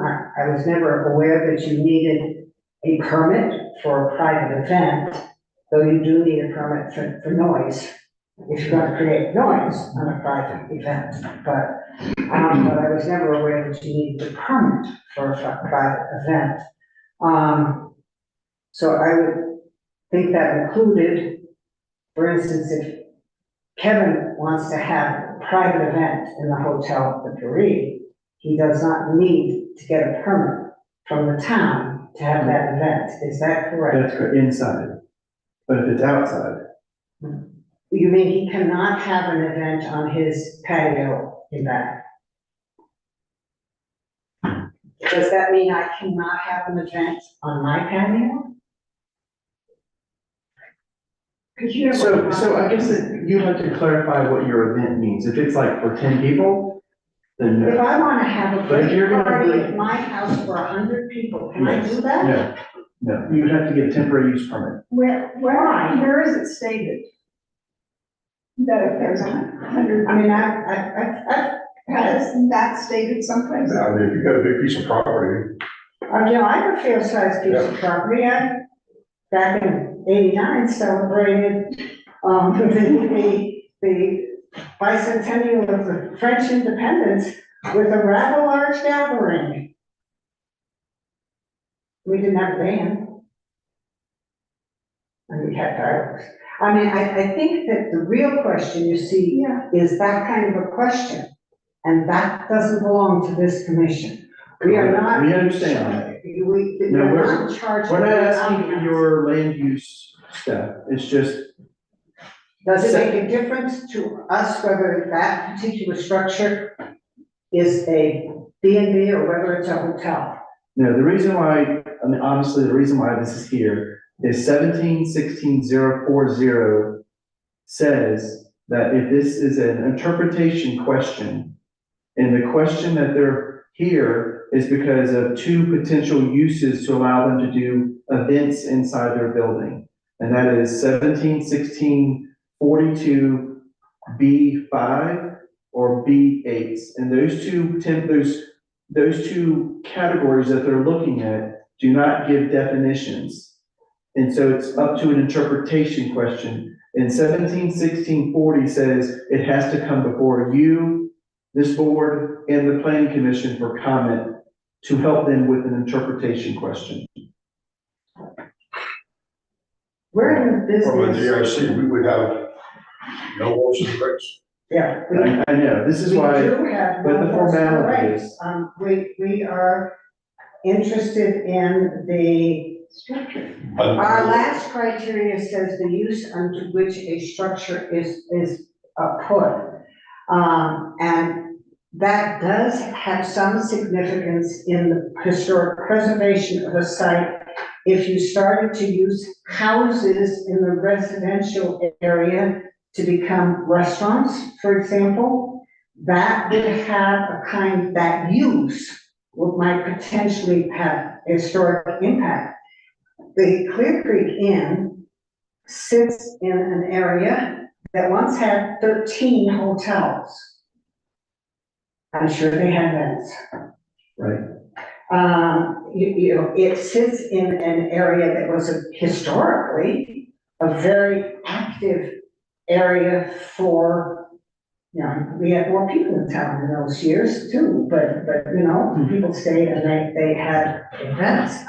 So I can look at this official, I don't know if I have an advisory matter sheet for this, because this is the one for the Serenity of Life thing. But if I had an advisory matter sheet, I'd be saying, what's the effect of any of this on the general historical or architectural character of the structure area? I think that part of the argument also is that we're destroying the character of the area to have outside events. That's a read Yeah, criteria. it's a mixed use area, so it can be commercial and residential, so you're not, And we really, you know, outdoor events would be fine. Yes, well, and we're not in charge of the ambiance. There are days we wish we were. In colors. Yeah, well, if people park 5 cars in front of their house, we can't say a word. The only way we would weigh in is if the owner wanted to make physical changes to the building or the landscaping, parking, and I mean, if it changes to a hotel, does that impact parking versus a B&B? I don't know. That's I somebody think else's this, what issue. we're saying is that we really have no problem with this changing to be a hotel, including whatever rights that go along with being a hotel. And that's part of what a mixed-use area is, and that's part of our understanding that's historically what this area is. Are you missing the advisory form for this? Because I can go, I don't know where it went, but there should be one in there, so. Or it may be someplace, but that's our first thing, and the second is the architectural, this has nothing to do with the architecture of the place. The third is creating or destroying architectural features, that does it. And then, what the effect of the proposed work on the protection enhancement preparation, I can't even speak anymore, and use of the structure, perpetuation and use of the structure or area. And, I think that's, I think we're saying that inside and outside activities we have an active town. We have historically had an active town. So Is there any benefit in us making a sentence that indicates that? yeah, well, I think we have to say something back. It's an advisory thing. I think that we end up saying that changing from a B&B to a hotel is not, no, I haven't found the words for them. Yeah. Using words, guys. It's okay. So should we come up with a sentence tomorrow that we can? No, I think we try to get to do that. Okay, so We need an overall recommendation. If you can get a blank form of this thing. It might be on the bottom of your stack of forms, and if it's not, I'll go grab another one. Yeah, because you see, I've written on that one, that's an advisory matter form. And if this is an advisory matter, this is our advice to the, Do you know where to find this? Yeah, I mean, I Or just thought I talk printed another about one one on of your stack, these. but Mark I'll up. get another one. yeah, yes, actually, you could do that, Casey, you could just copy this thing and I would just mark over the top of it. I'll just I'll make it into the other one. Okay. So So let's, our recommendation would be, we see no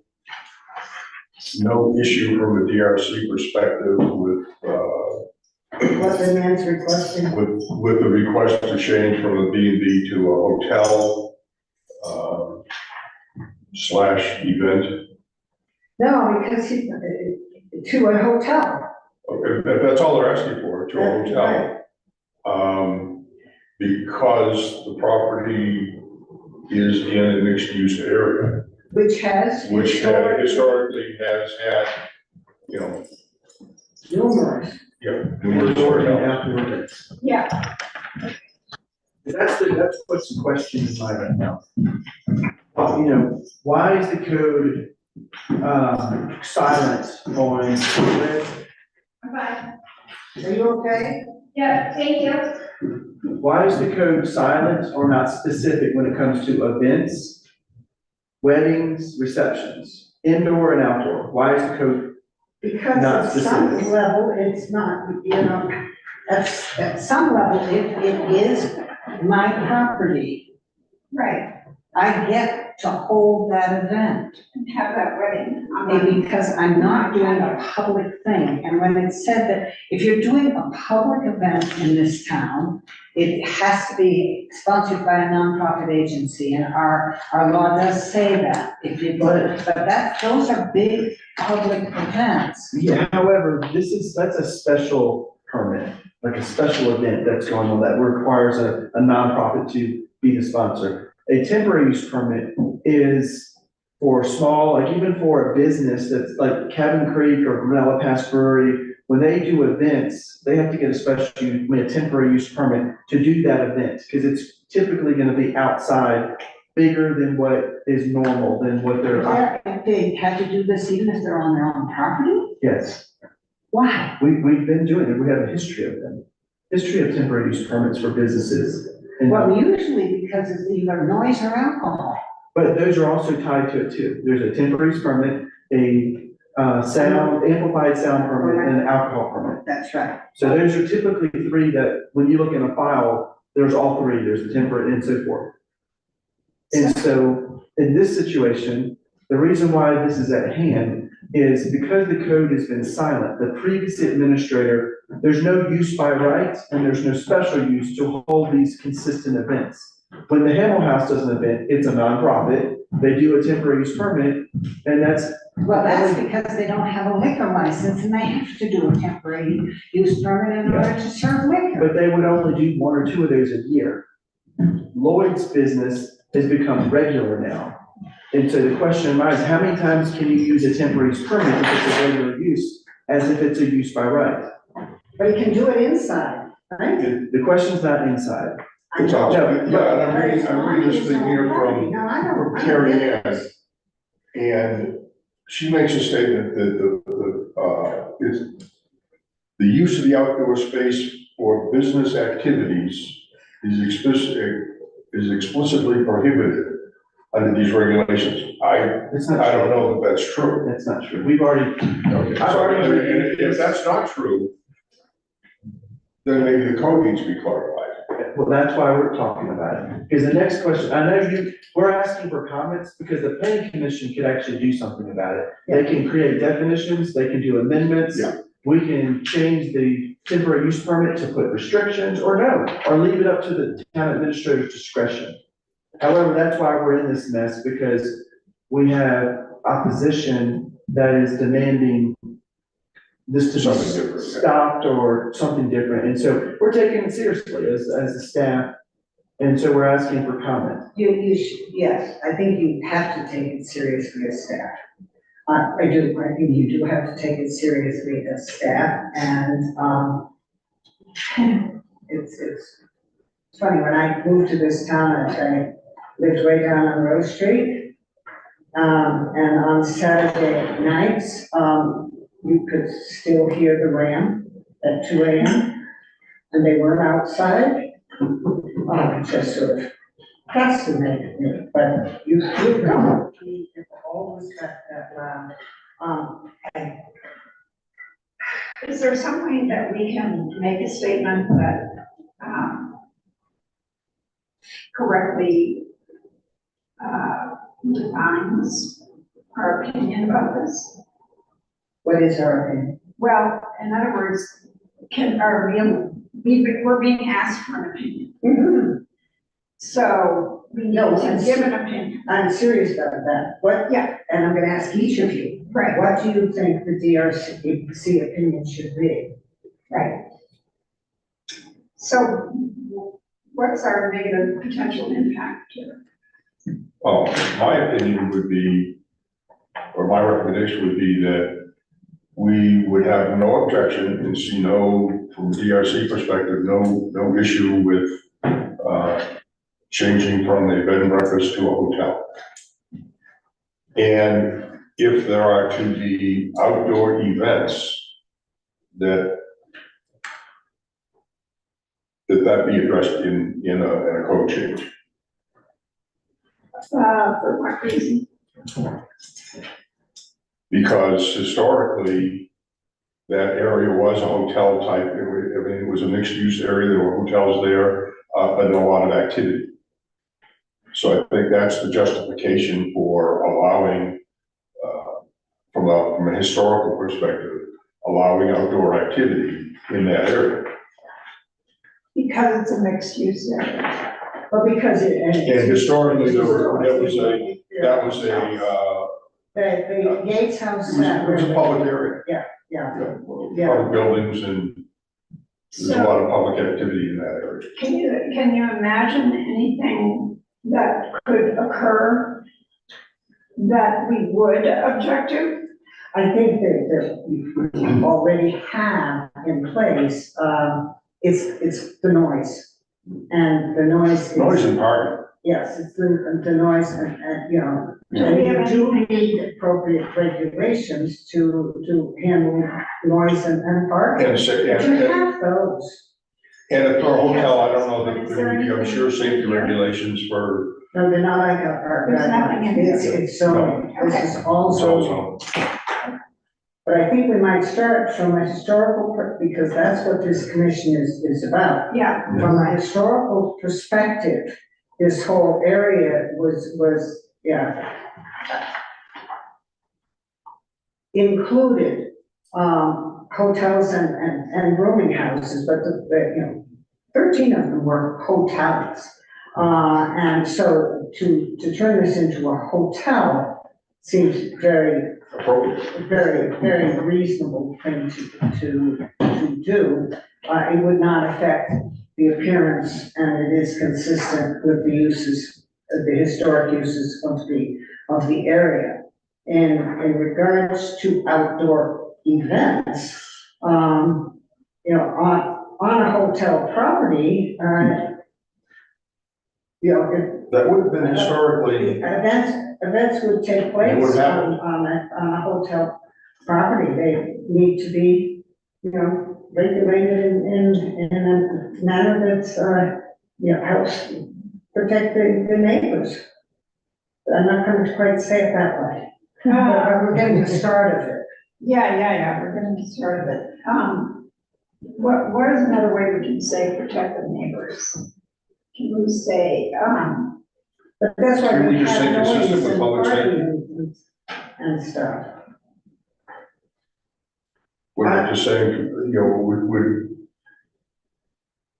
regulations that would be consistent with public safety or consistent with public safety regulations or something like that, because that's gonna hit, you know, all the stuff to protect people, including neighbors. And we have noise ordinances and parking ordinances and all that stuff. yeah, so in other words, back in the day, Cindy, if you had drunken people falling on the street or accosting other people, is that historically accurate?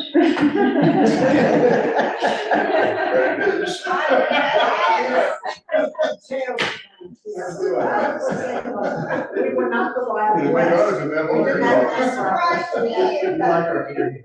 Oh, you know, and the saloons went all the way up Rose Street, you know, the Garbarino house, the house that's now diagonally across from you was, Oh, yeah, Garbarino's saloon, you know, there were saloons all over the place. okay. But there were mills that were churning out Yeah. dirt and dust, and there were boroughs that were, you know. Well, going to the, you know, I guess I'm trying to capture appropriateness when it comes to outdoor events. And so, you know, is this something that you think should be under a hotel that is in mixed use? Is that an appropriate use by right to do outdoor events On their own property. on their own property? Is that a use? Within the. Is that could be an amendment to the code to include that use? Or are we saying that should be a definition? So that when you look at, hotels, there's a definition that would say, would include indoor and outdoor events.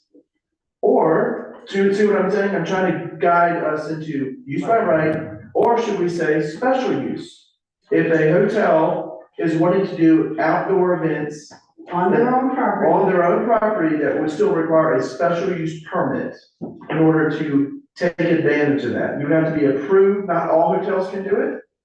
outdoor event is what I'm talking about. So could we How, say do we have the, do we really have the right to do that? well, we could say, if we tie this all into historic and to. It's a good question, Cindy, I don't know. Well, I mean, you think if you're gonna use the word hotel, there are other hotels in town.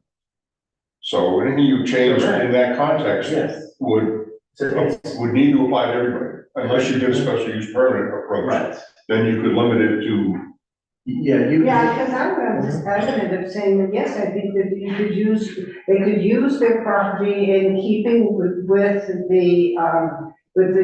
the noise and general Correct. safety regulations of the town. And Yeah. conditions can be put upon it then. Yes. Under a special use permit, the board can say, we wanna have conditions that would address noise, parking, sound, sound. Yes. What times is appropriate to be, so use by right, I can't do that.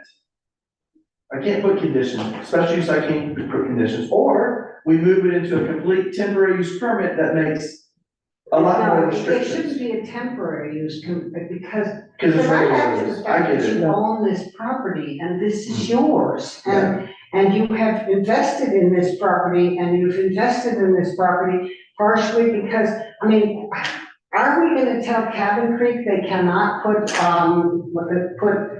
They can't put their paddle boards on, well, and that's even public property that they're using for their own, are we gonna tell them that they can't do that? Case of what? Yeah, so, I thought that was a great question, so I just pulled up code to look at it, and it says, the things that require a temporary use permit that we've been referencing is temporary facilities related to special events, including without limitation, grand openings, weddings, parties, luncheons, reunions, and award ceremonies. And I think that temporary facility kind of excludes. Hotels who are permanent. Right. and then once you do a special use permit, you're done. That's a one-time permit for the property, right? Yes, Yes. cause you would already put conditions on it. You put the conditions So on, as they any say that. hotel that you have is going to have, be a special use permit. So could we do that? To do, let me finish real quick, Betsy, since she's asking. The context is outdoor events. The context is that I own this building and it has a yard. If I ever want to use that yard, I cannot have a use by right to use my own yard. I have to have a special use permit in order to use my yard. So there is no use by right to have a hotel in this area. And right now, we're saying there is a use by right to have a hotel, but there isn't really. So you have to take a hotel out of the use by right in a mixed-use area, which strikes me as really strange. Because any hotel should be able to use something outside. Do private residences have uses by right, or is that just commercial properties? No, yeah, private has use by right. They do have uses by right? Yeah. Because I'm still back to, you want to go visit the 4th of July parties in this town? In people's yards? Yeah, oh, yeah. Like Malcolm's, it used to be the whole street. What? I think, Malcolm's, Now it's Schaefer, used to be the whole street street. in Courtney these days, and the answer is How? no, we don't wanna do that, that's not what this is, why we're here, is I we're not trying to understand regulate that, backyard parties. except that what you're talking about is regulating private property parties. That's the overlap is. I know, this is a commercial property that It's is, privately owned. that's privately owned, but doing catered events. Well, I cater things too. No, but regularly, like every weekend, there's a catered wedding event where they're paying, part of the party is staying at the bed and breakfast. The rest of the party is there for the wedding reception, and they're there just for that temporary period and then they're gone.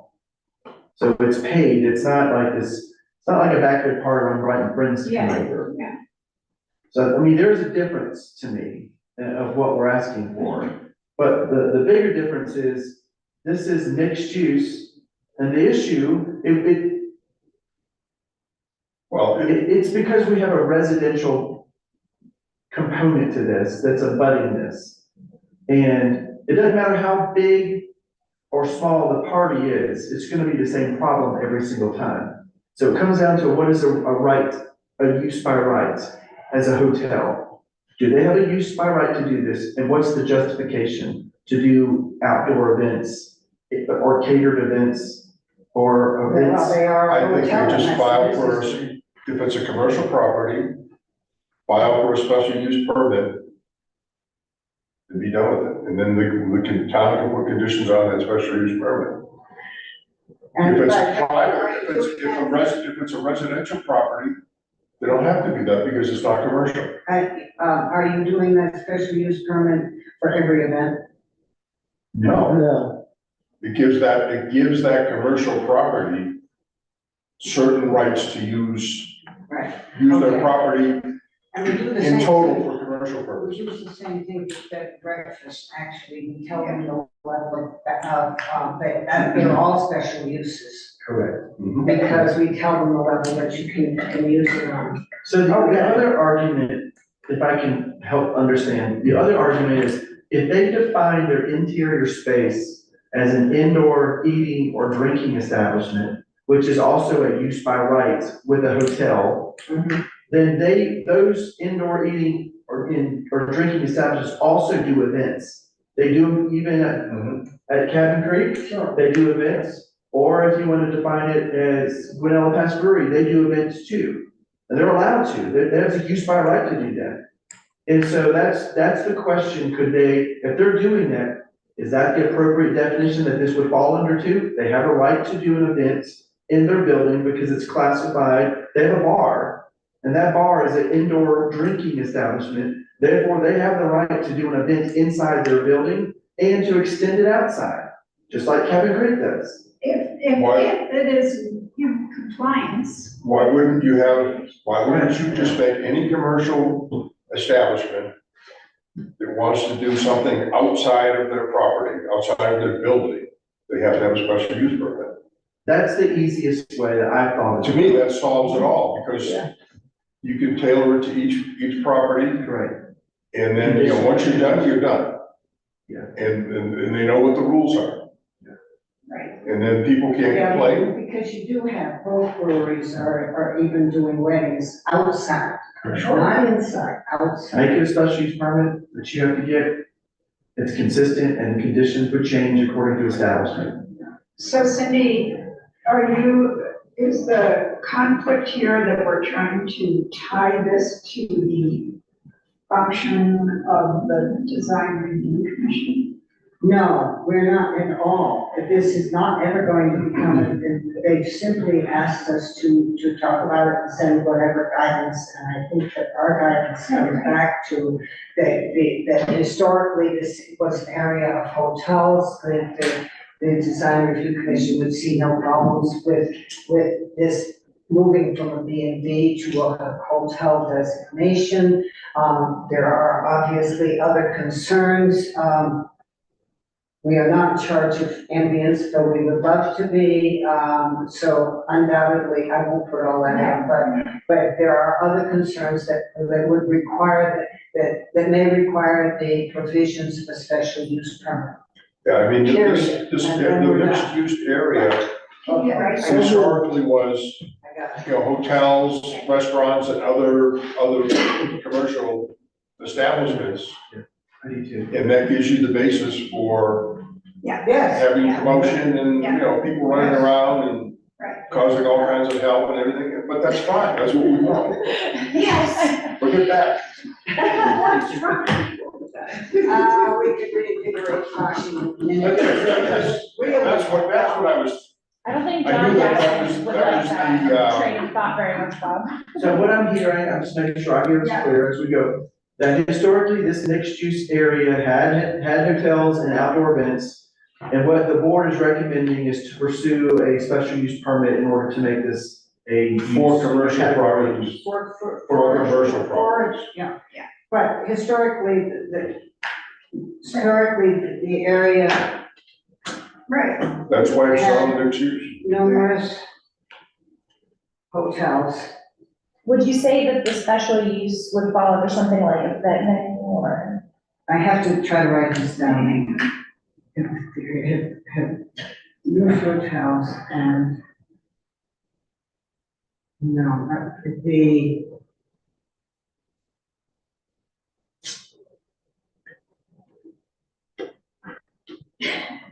Well, I don't know how to say it.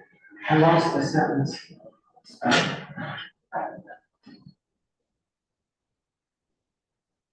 The request for hotel status, Makes sense. appears reasonable.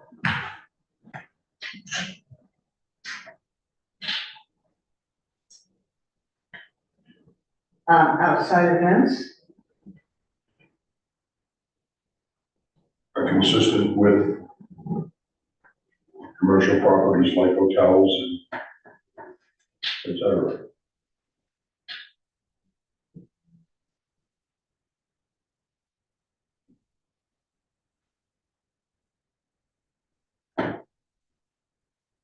uh,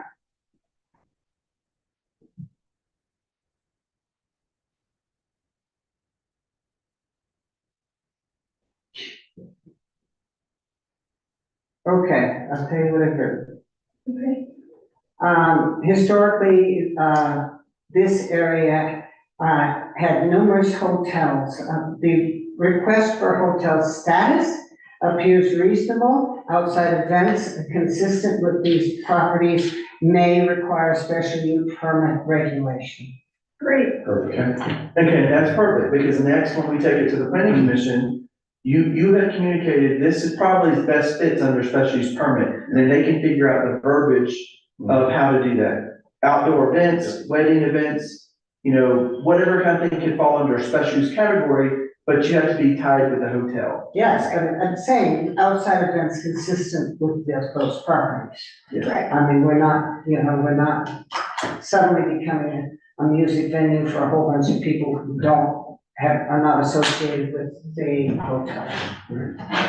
Gentlemen, do you have anything to say?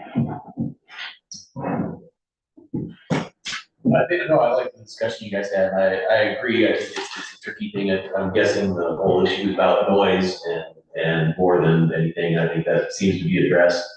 I think, I'm not as familiar with what we're saying about special use seems to tackle or, like I say, kind of encompass what needs to be done for. So that's not a temporary use every time. Yeah, right. And I agree totally with, it's like the owner of the property, I understand neighbors and, if you live next to a commercial district, Yeah. there's gonna be commercial activity. I don't think, again, if noise is. A little bit above the bar, you live above the bar. Yeah, and however whatever ordinance are in place to control noise or. Yeah, and just our mixed use district really doesn't mean anything, because you can live in a residential district and right next door is a commercial district, so it's the same thing. For the sake of the recording, that was Tom Peterson speaking, and sir, who are you? first? Honestly, my name's Keith, I just moved to Georgetown, I live on Rose Street, and I was actually, retained by, Mr. Yamas to do some design work in his backyard, so I'm just actually sort of seeing the process of the town and what's gonna be required to getting design projects through. I just happened to be on the same day that you're doing this. All right, and please understand, we have no decision-making power in all of this. But Needs to be spent more than enough time on it. what you did though was to appropriately put this in the context. Yeah. of The history of the town. Yes. And that is legitimate. Yeah, I think that was the big part when you said there's historically hotels in that area. That made the big difference. Lloyd, I think And was the man online, I who don't was know. sitting if he's- here earlier did the research, Kevin Kuharic did, and gave a whole presentation on all of the hotels downtown. and it was staggering. I mean, it was great fun, and some of them were known for their rowdiness, and some of them were known for their non-rowdiness. I meet people all the time, all throughout Colorado, who say, I got engaged in the basement of the Red Ram.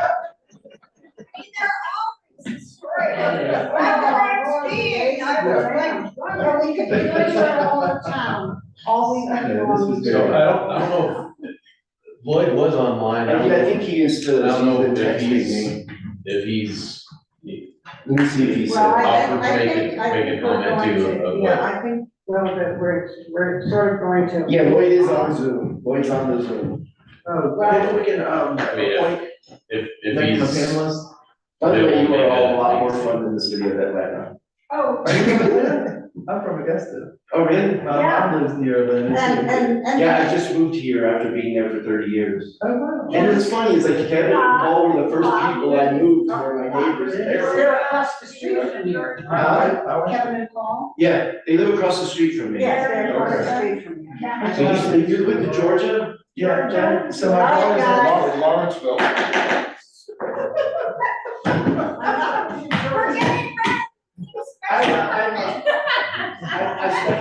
I studied architecture at Georgetown. Oh, wonderful. We're glad that you're here. Maybe you'll be sitting up here sometime. yeah, you need to get up on this. I would love to. Is there a spot? There actually is.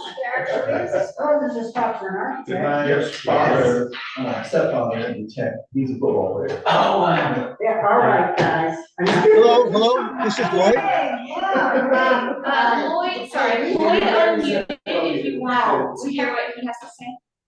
Hi, just real briefly, I've been watching the proceedings. I appreciate you're looking at this from an advisory level. I understand the administration has questions because of some places in the code that's not quite clear. Obviously, you've been looking at the history, and I appreciate that. And I just wanted to say thank you. And it seems like you're looking at it from the perspective of what's the best in the best interest of the town. And historically, hotels have delivered a lot of what we do, which is a diverse economy benefit and nice development to properties. Passing this through the various levels of the administration and the planning board and then the selectmen is obviously the way the administration feels we need to make the next steps. And I'm just happy to answer any questions, but I really think it's in their hands to help move this along, and you guys are doing your part, and I appreciate that. Okay. Thank you, Lloyd. I would like to keep us moving because we actually have a number of other things still on the agenda, and we're not going to spend too much time on them. Bob, the Strauss Park update. I could make that very quick. In your packet that Asia handed out is an up to the minute, well, it's a revision to the November 30th status report, which pretty much work concluded at the end of November, and I don't expect any more work to go on in the park this year. It worked out great though, didn't it? I think we did well. Awesome. I had a little problem with the numbers, so I corrected those. They're in blue and red. We're $3,654 over our allocated budget for this year, but that also includes the $56,000 grant match, which we set aside for next year. So the overage will come out of the 56,000. And we only need 10% for the grant match, so we're in good shape. And how much was the proposal for house architects? Oh, it was, yeah, we'll come in under that. What I'm gonna be working on over the next couple of months are getting all the ducks in a row so we can, we can move as soon as the ground thaws. So April, May, June, July, somewhere around there. I presented the material on page 2 to the business promotions and the Parks and Rec group, just have them thinking about things. You can read that at your own, just, Yeah. all the flagstone is done, it's sitting up at Lyons, and, I'm gonna ask them to wait until beginning of January to bill us for it. And it turns out that there's more than I thought there was. Yeah, there's like 47 pallets and about 110,000 pounds of material. Pallets. 110,000 pounds. It's a lot of stuff. No, give yourself right, I'm serious, we have some potential buyers, if we've got too much of it. Well, we have a lot that we've taken out and stockpiled. That's one of the things on the list is the stuff that we have salvaged. What do we want to do with it as a town? We have some lumber, we have some, some stone, we're gonna have some extra, veneer stone, I think. But all the veneer stone is here, so as soon as Ryder is comfortable, people go on slapping veneer stone on concrete, as long as you can get it on before it freezes. Probably gonna do the light posts next. I have been talking with the electrician, and hopefully I'm gonna check with him. I marked up all the electrical cut sheets for him to order the light posts. So they hopefully will be on order in probably about 2 months to get it done. But I think we're in good shape. We got a little bit left to do next year. And my target is kind of like, I'd like to see it all done by 4th of July. Oh, okay, then That's I my gotta do 3 interpretive plans by 4th of July. Well, that's a separate Oh, little that's, project. yeah. Yeah, and I was gonna contact you about maybe we get somebody behind that to lead that effort. Yeah, except I know exactly what I want to put on each one of them, so. Well, Kevin Koharic wants to be involved in the tribute to the Strauss family. Oh, okay. And the Jewish heritage in town and all, I mean, so he definitely wants to be involved, All so, right, because essentially that's all coming from Christine. I yeah. mean, that's all Christine's, so I'm not, the whole Strauss one is essentially coming out of Christine's study of Jewish heritage in Georgetown, so. The 3 panels, the first panel is the history of Christmas market. Has some really cool pictures of the evolution of those booths, because we have that wonderful picture of the slab. Yeah. Booths, the earliest booths, and a couple, there will not be very many words on any one of these. These are picture panels, basically. And so you will have a couple of the founders, probably the Gustermans in there someplace, and Olie Baylor in there someplace, the founders of market and the history market. The second one will be what existed on that corner. I have some artifacts that came out of the parking lot, they're little crucibles. Crucibles, yes. And there's broken plate. There was an assay office, but we have some wonderful pictures of what that corner looked like, the buildings that were on it, and then we have one of those Sanborn maps that shows you. So we have some nice graphics, nice big graphics, and then the last one about Strauss, and, so they are bigger, they are 2 by 3 panels, and they will be hung vertically. I mean, so we have done some basics of probably, they probably come out of Zuni signs, because Zuni's been redoing the ones on the no passes we need, and so they do know what we need. Is there any reason to include the fact that the Today Show covered the Christmas? We won't get into any of the That's modern coverages. stuff. Well, it's not that it's modern stuff, it's that over the years, there have been some fabulous coverages of market.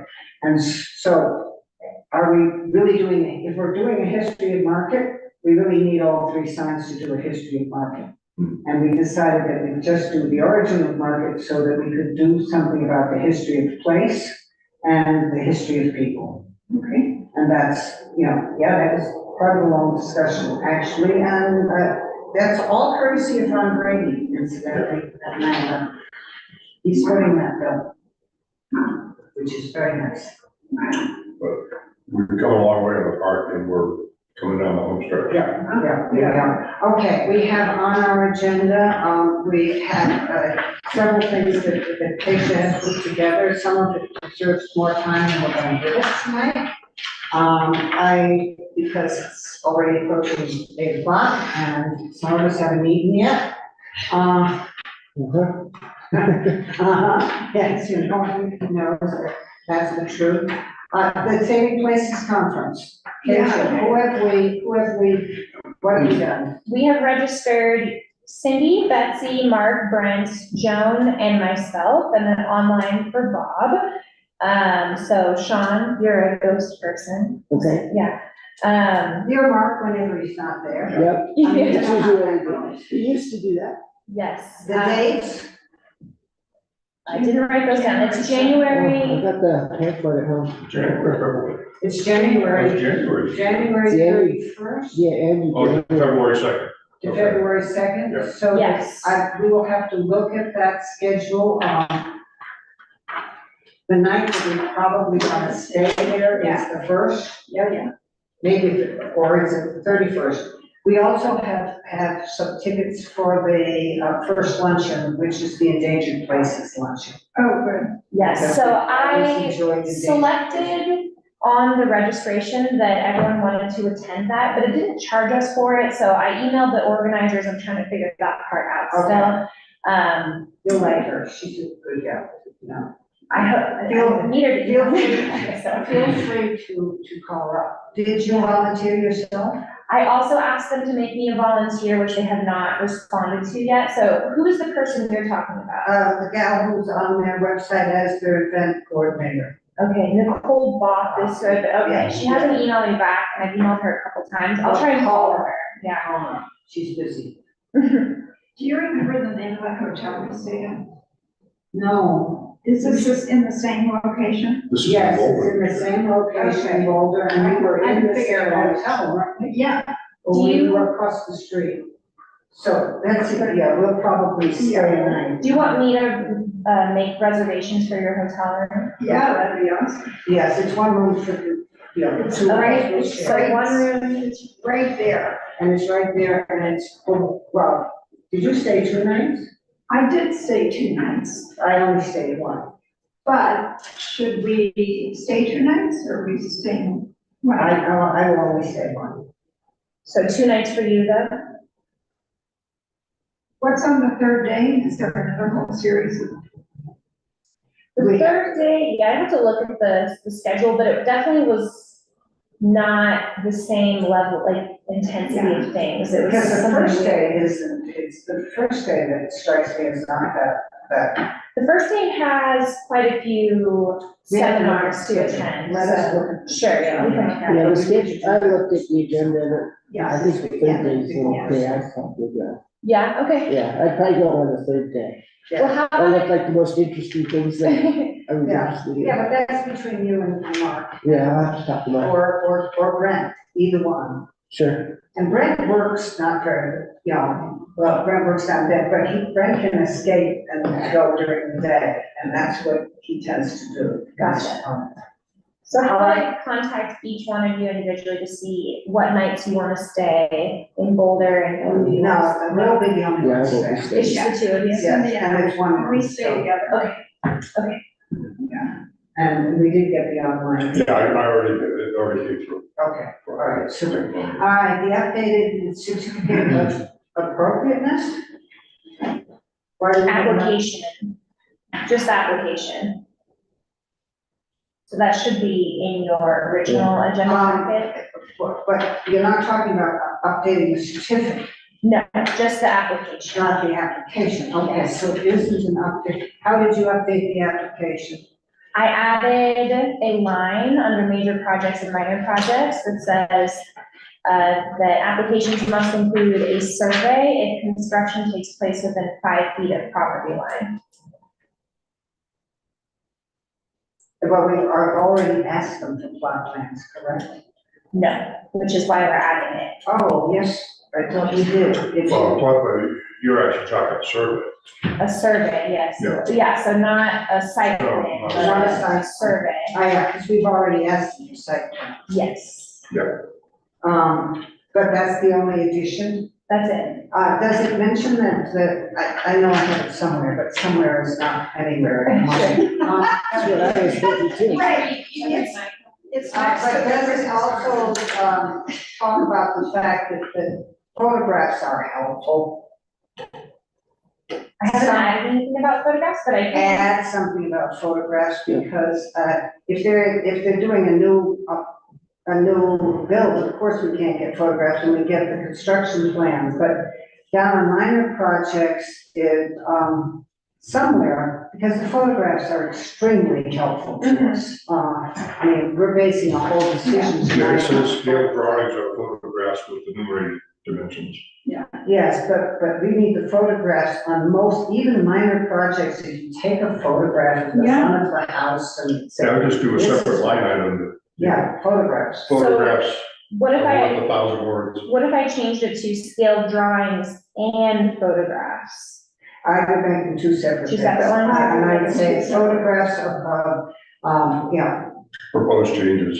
well, it's not only proposed changes, because remember the time we got the photographs of each individual window, and you had nowhere idea where they were on the house? Yeah. We want to know, don't we want to have photographs of where the house is situated Yeah. compared to other Yes. houses? Representative. Photographs are artist rendition. Photographs. Textual photographs. If you have an existing house, yes, but it's a whole facade photograph. I mean, it's a Big picture. it's a photograph of an entire site. And even if they aren't always impact the site, because the photographs help us more than almost anything else, that they do help us. Drone video. So that's it. To represent context or something. Yeah, yes, to represent the context helps, especially if you've got lots that do this, it's, okay. And now the tracking sheet, Yeah, I like the track. Kay should put in a copy of this track, it's funny, because I didn't realize it was printed on both sides of the paper, so I went to the little section that I used. Yes, sorry. My own problem. I think that it looks like it runs along forever because there are so many steps in the process. But I think it looks good. And that, what's important is that the stuff that it says that needs to be done before things come here. That if you are doing a new construction, you need to know that you can get your utilities before you come here to get your COA. Because we have now 2 or 3 times done COA on properties that then can't get their water and sewer. And we're out in limbo on this. There it is, yes, and it's also, it runs from one side to the other side. There's 3 pages. There are actually. There's only 112 pages to look through, Betsy, so. Oh, the other thing I would like to say in general, okay, so we need one staff report. Okay, And that means that and as I said to you before, you don't really need to do all of our criteria in it, but the staff report should then say, all right, project such and such, and project such and such, so that we can line the staff report next to the agenda, and we're not trying to find one staff report floating around in the paperwork, and then the other staff report is floating around in the paperwork, so that there is a single staff report. okay, Does that make sense to you? yes, I do anticipate, just based on the last couple of weeks, I was given a couple of projects after we had submitted the agenda, so there might be like an amended staff report that I will give to you at the meeting. But did you hear me? We're gonna say no. We're gonna say you get on the agenda, or we don't. You can come in for any time for a preliminary discussion, Sure. yes, but we're not. It's like 2 weeks gonna- ahead of time, right? Yeah, but we're not gonna play the garage door No. scene anymore, that's right. And then for things that do end up being advisory matters, yes, they may end up showing up. And what promotions did on the sign is Right. a discussion, Sure. that can fit, but we're not doing. So for, like, my longest report was the Clear Creek one, so I just might give you like here's the most updated staff report, so you have that. It'll still be one report, but it'll just be, Right, for anything that was added after the agenda was sent out. If you look up stuff in the book, Yeah, put the page down. say it one more time? If you make reference to stuff in the book, Yeah. if you put the page down, it makes it Yeah. a lot easier to find. Yeah. Yeah, because the sections and stuff are good, because we have to do, and that's what, I'm gonna spend a lot of time unwinding our things from tonight before I can, I'm not even gonna bother. You're gonna- This whole you're gonna have paper home, extra and I'm gonna sort it out after I live through CDOT and Floyd Hill for 4 hours tomorrow. Oh, my word. Okay, with 4 hours to see that, right? Yeah, Okay, did you want to make any changes to the tracking sheet? I don't think at this point, no, let's see how it works. Okay, sounds good. Because you have covered all the bases in it, so no, that looks good. Good job. Streetscape research, I did not get around to that, I apologize. no, I understand that, but one of the things that keeps reoccurring to us is what sidewalks look like, what lights look like, what, I really enjoyed the fact that, Craig, in our discussions with Argentine North, said, we need a whole bunch of embankment materials, how about we just use all the millions we can possibly use? So they don't end up on our roads anymore. I thought, this is the better part of this thing. But, yes, road surfacing, road surfacing, sidewalks, lights, and plantings. Street plantings, not yard plantings, but street plantings. And if you do check Denver's street, and you the one who sent me I Denver's? think I probably did. The street guidelines, they're extremely extensive. But if you could just pull out of them the categories, and if you even did a sidewalk. I'll look and see if I can find what I sent you, and I'll send it to you, JJ. Okay, that'd be great, thank you. But they are very extensive. I don't But it suspect. gives you you're gonna something get to start with. Yeah, expensive, but, and it's gonna be based on the 3 districts. The 3 different districts are going to have some different treatments.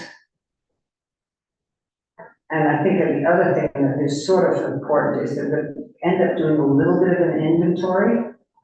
In other words, what paved roads do we have in the historic area?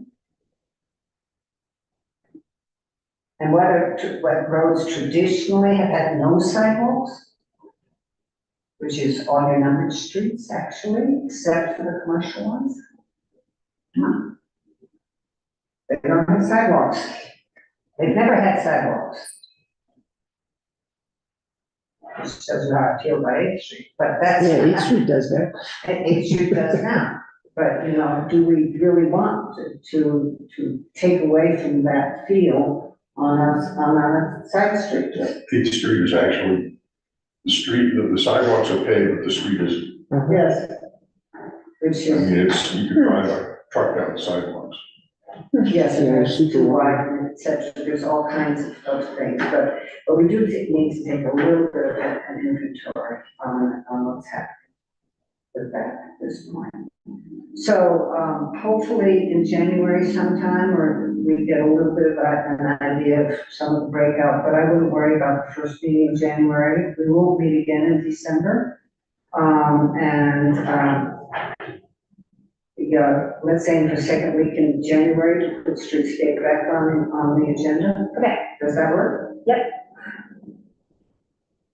Second week or second meeting in January? Second meeting in January. We may want to think about revisiting a concrete sidewalk from Rose Street to the restaurant. Yes. Think about doing Flagstone instead. I would do Flagstone because you have the flag, and if somebody lays it well, it is everything. I mean, I think that, they did a great job with the Flagstone that's on Rose Street. Yeah. I mean, and they did use the, special kind of sand, I'm trying to think of polymeric sand, because that sounds like a rock, but they know how to do it. Yeah, I wondered about that because it is sitting in just regular sand, but they, Well, it's sitting on, it's sitting on roadways. yes. It's just, Well, it's sitting obviously, on road, number of base, they need to be a flat hard surface. yeah, it's sitting on road base. It's 3 inches thick, so it's as thick as anything we've ever had out there before. Except the old stuff.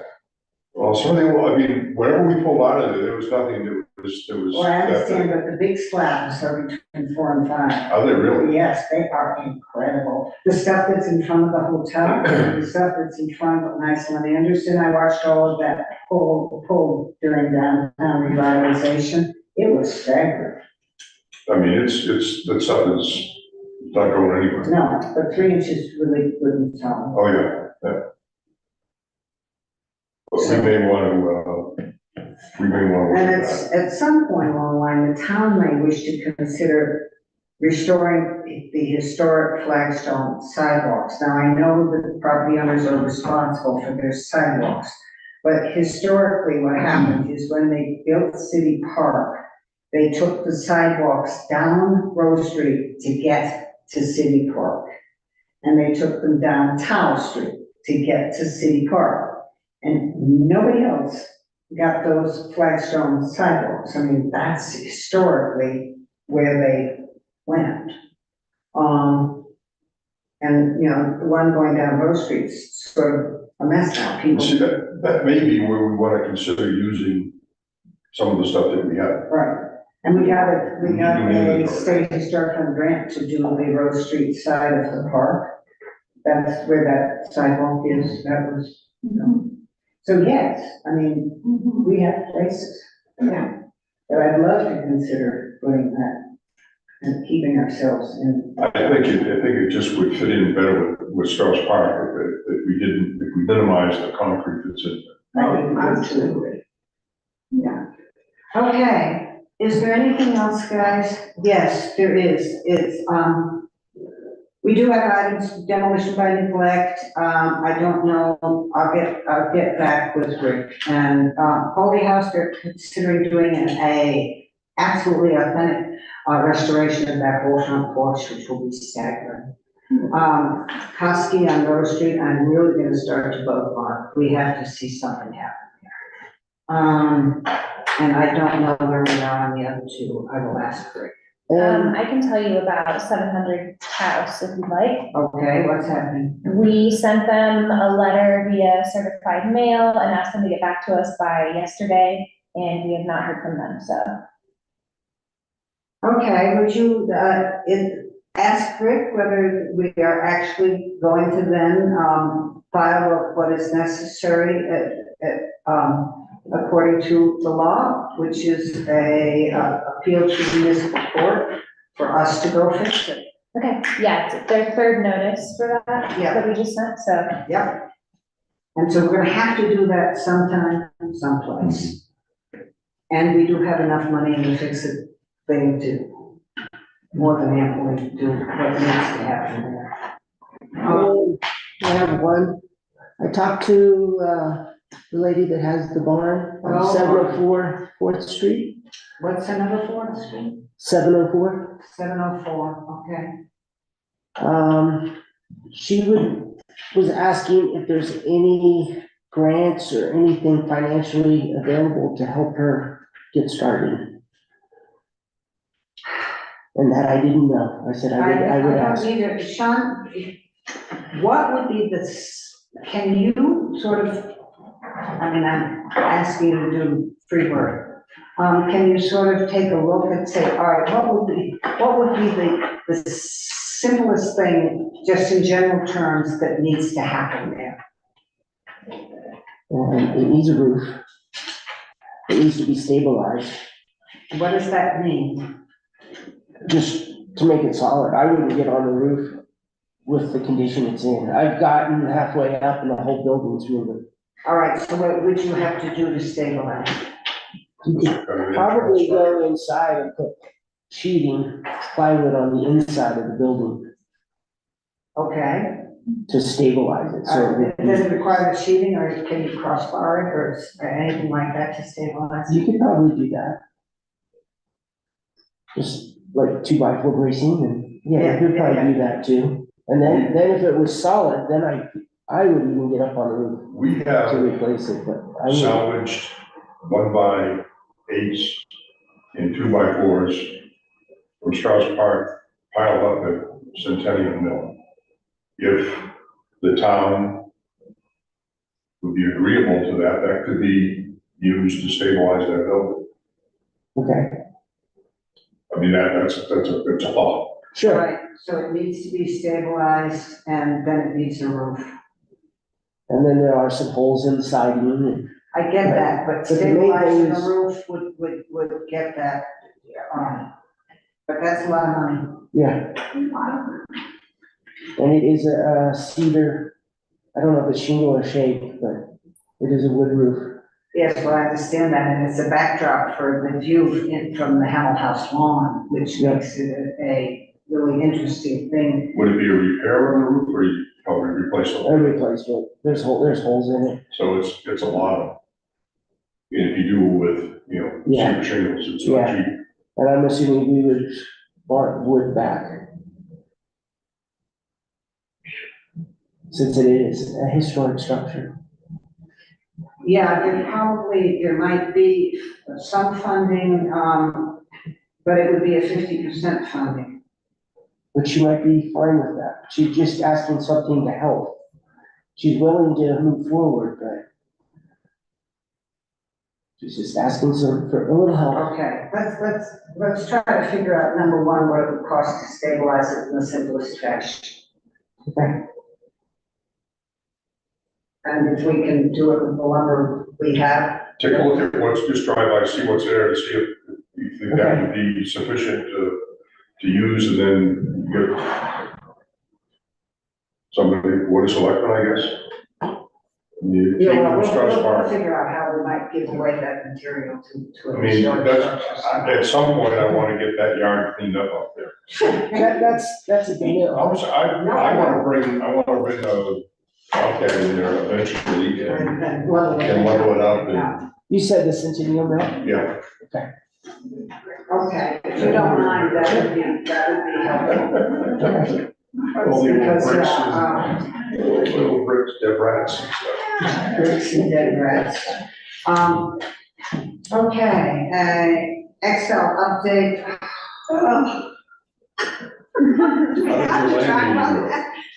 The land meeting went the fact that we are not allowed to legally, no,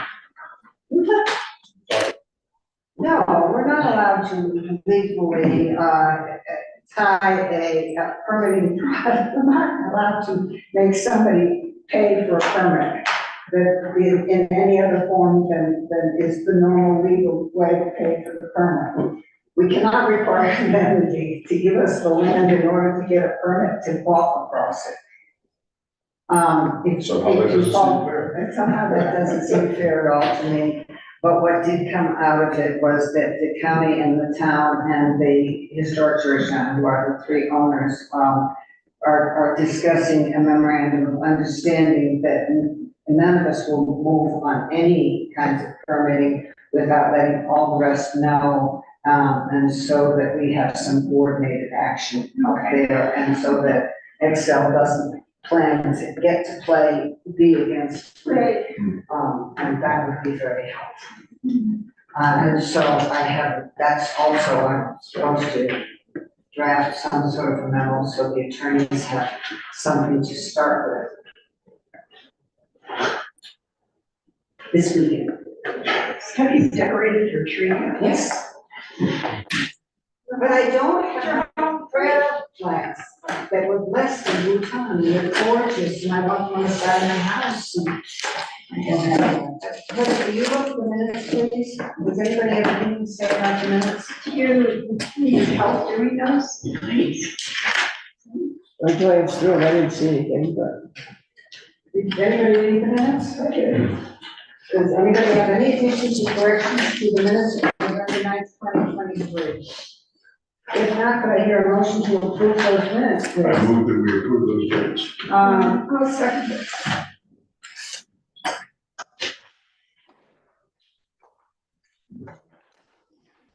Any further comments or additions, corrections?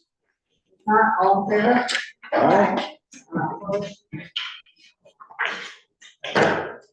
All right, that does it. Tracy, I want to thank you all. Thanks, Cindy. For the time, and I'm sorry if I had really known before Mark called me at 5 o'clock in the afternoon that they were both not gonna be here. You're We super. could have canceled tonight. When Joan's doing it, Mark's doing the paperback. When Mark's doing it, I'm doing the paperback. Yeah. And to not have Susan here, No, you know, Yeah. it's Scary. keep track of, no, a lot. it's a mess. And so, Do we have another meeting? not in December. Not good. So whatever the next one is. December it's gonna 28th be- meeting is canceled. Is canceled. We Okay. usually cancel the second meeting in December. Makes sense. Can we keep these downstairs? Yes. Do I keep those? Okay. So we just- Yay! I didn't put this in my staff update, but just so you know, I added the books to the document section of the website, the design guidelines. Thanks, Tom. Bye, nice to see you, Tom. Somebody shut off that thing, please. Thank you. Thank you. Thank you.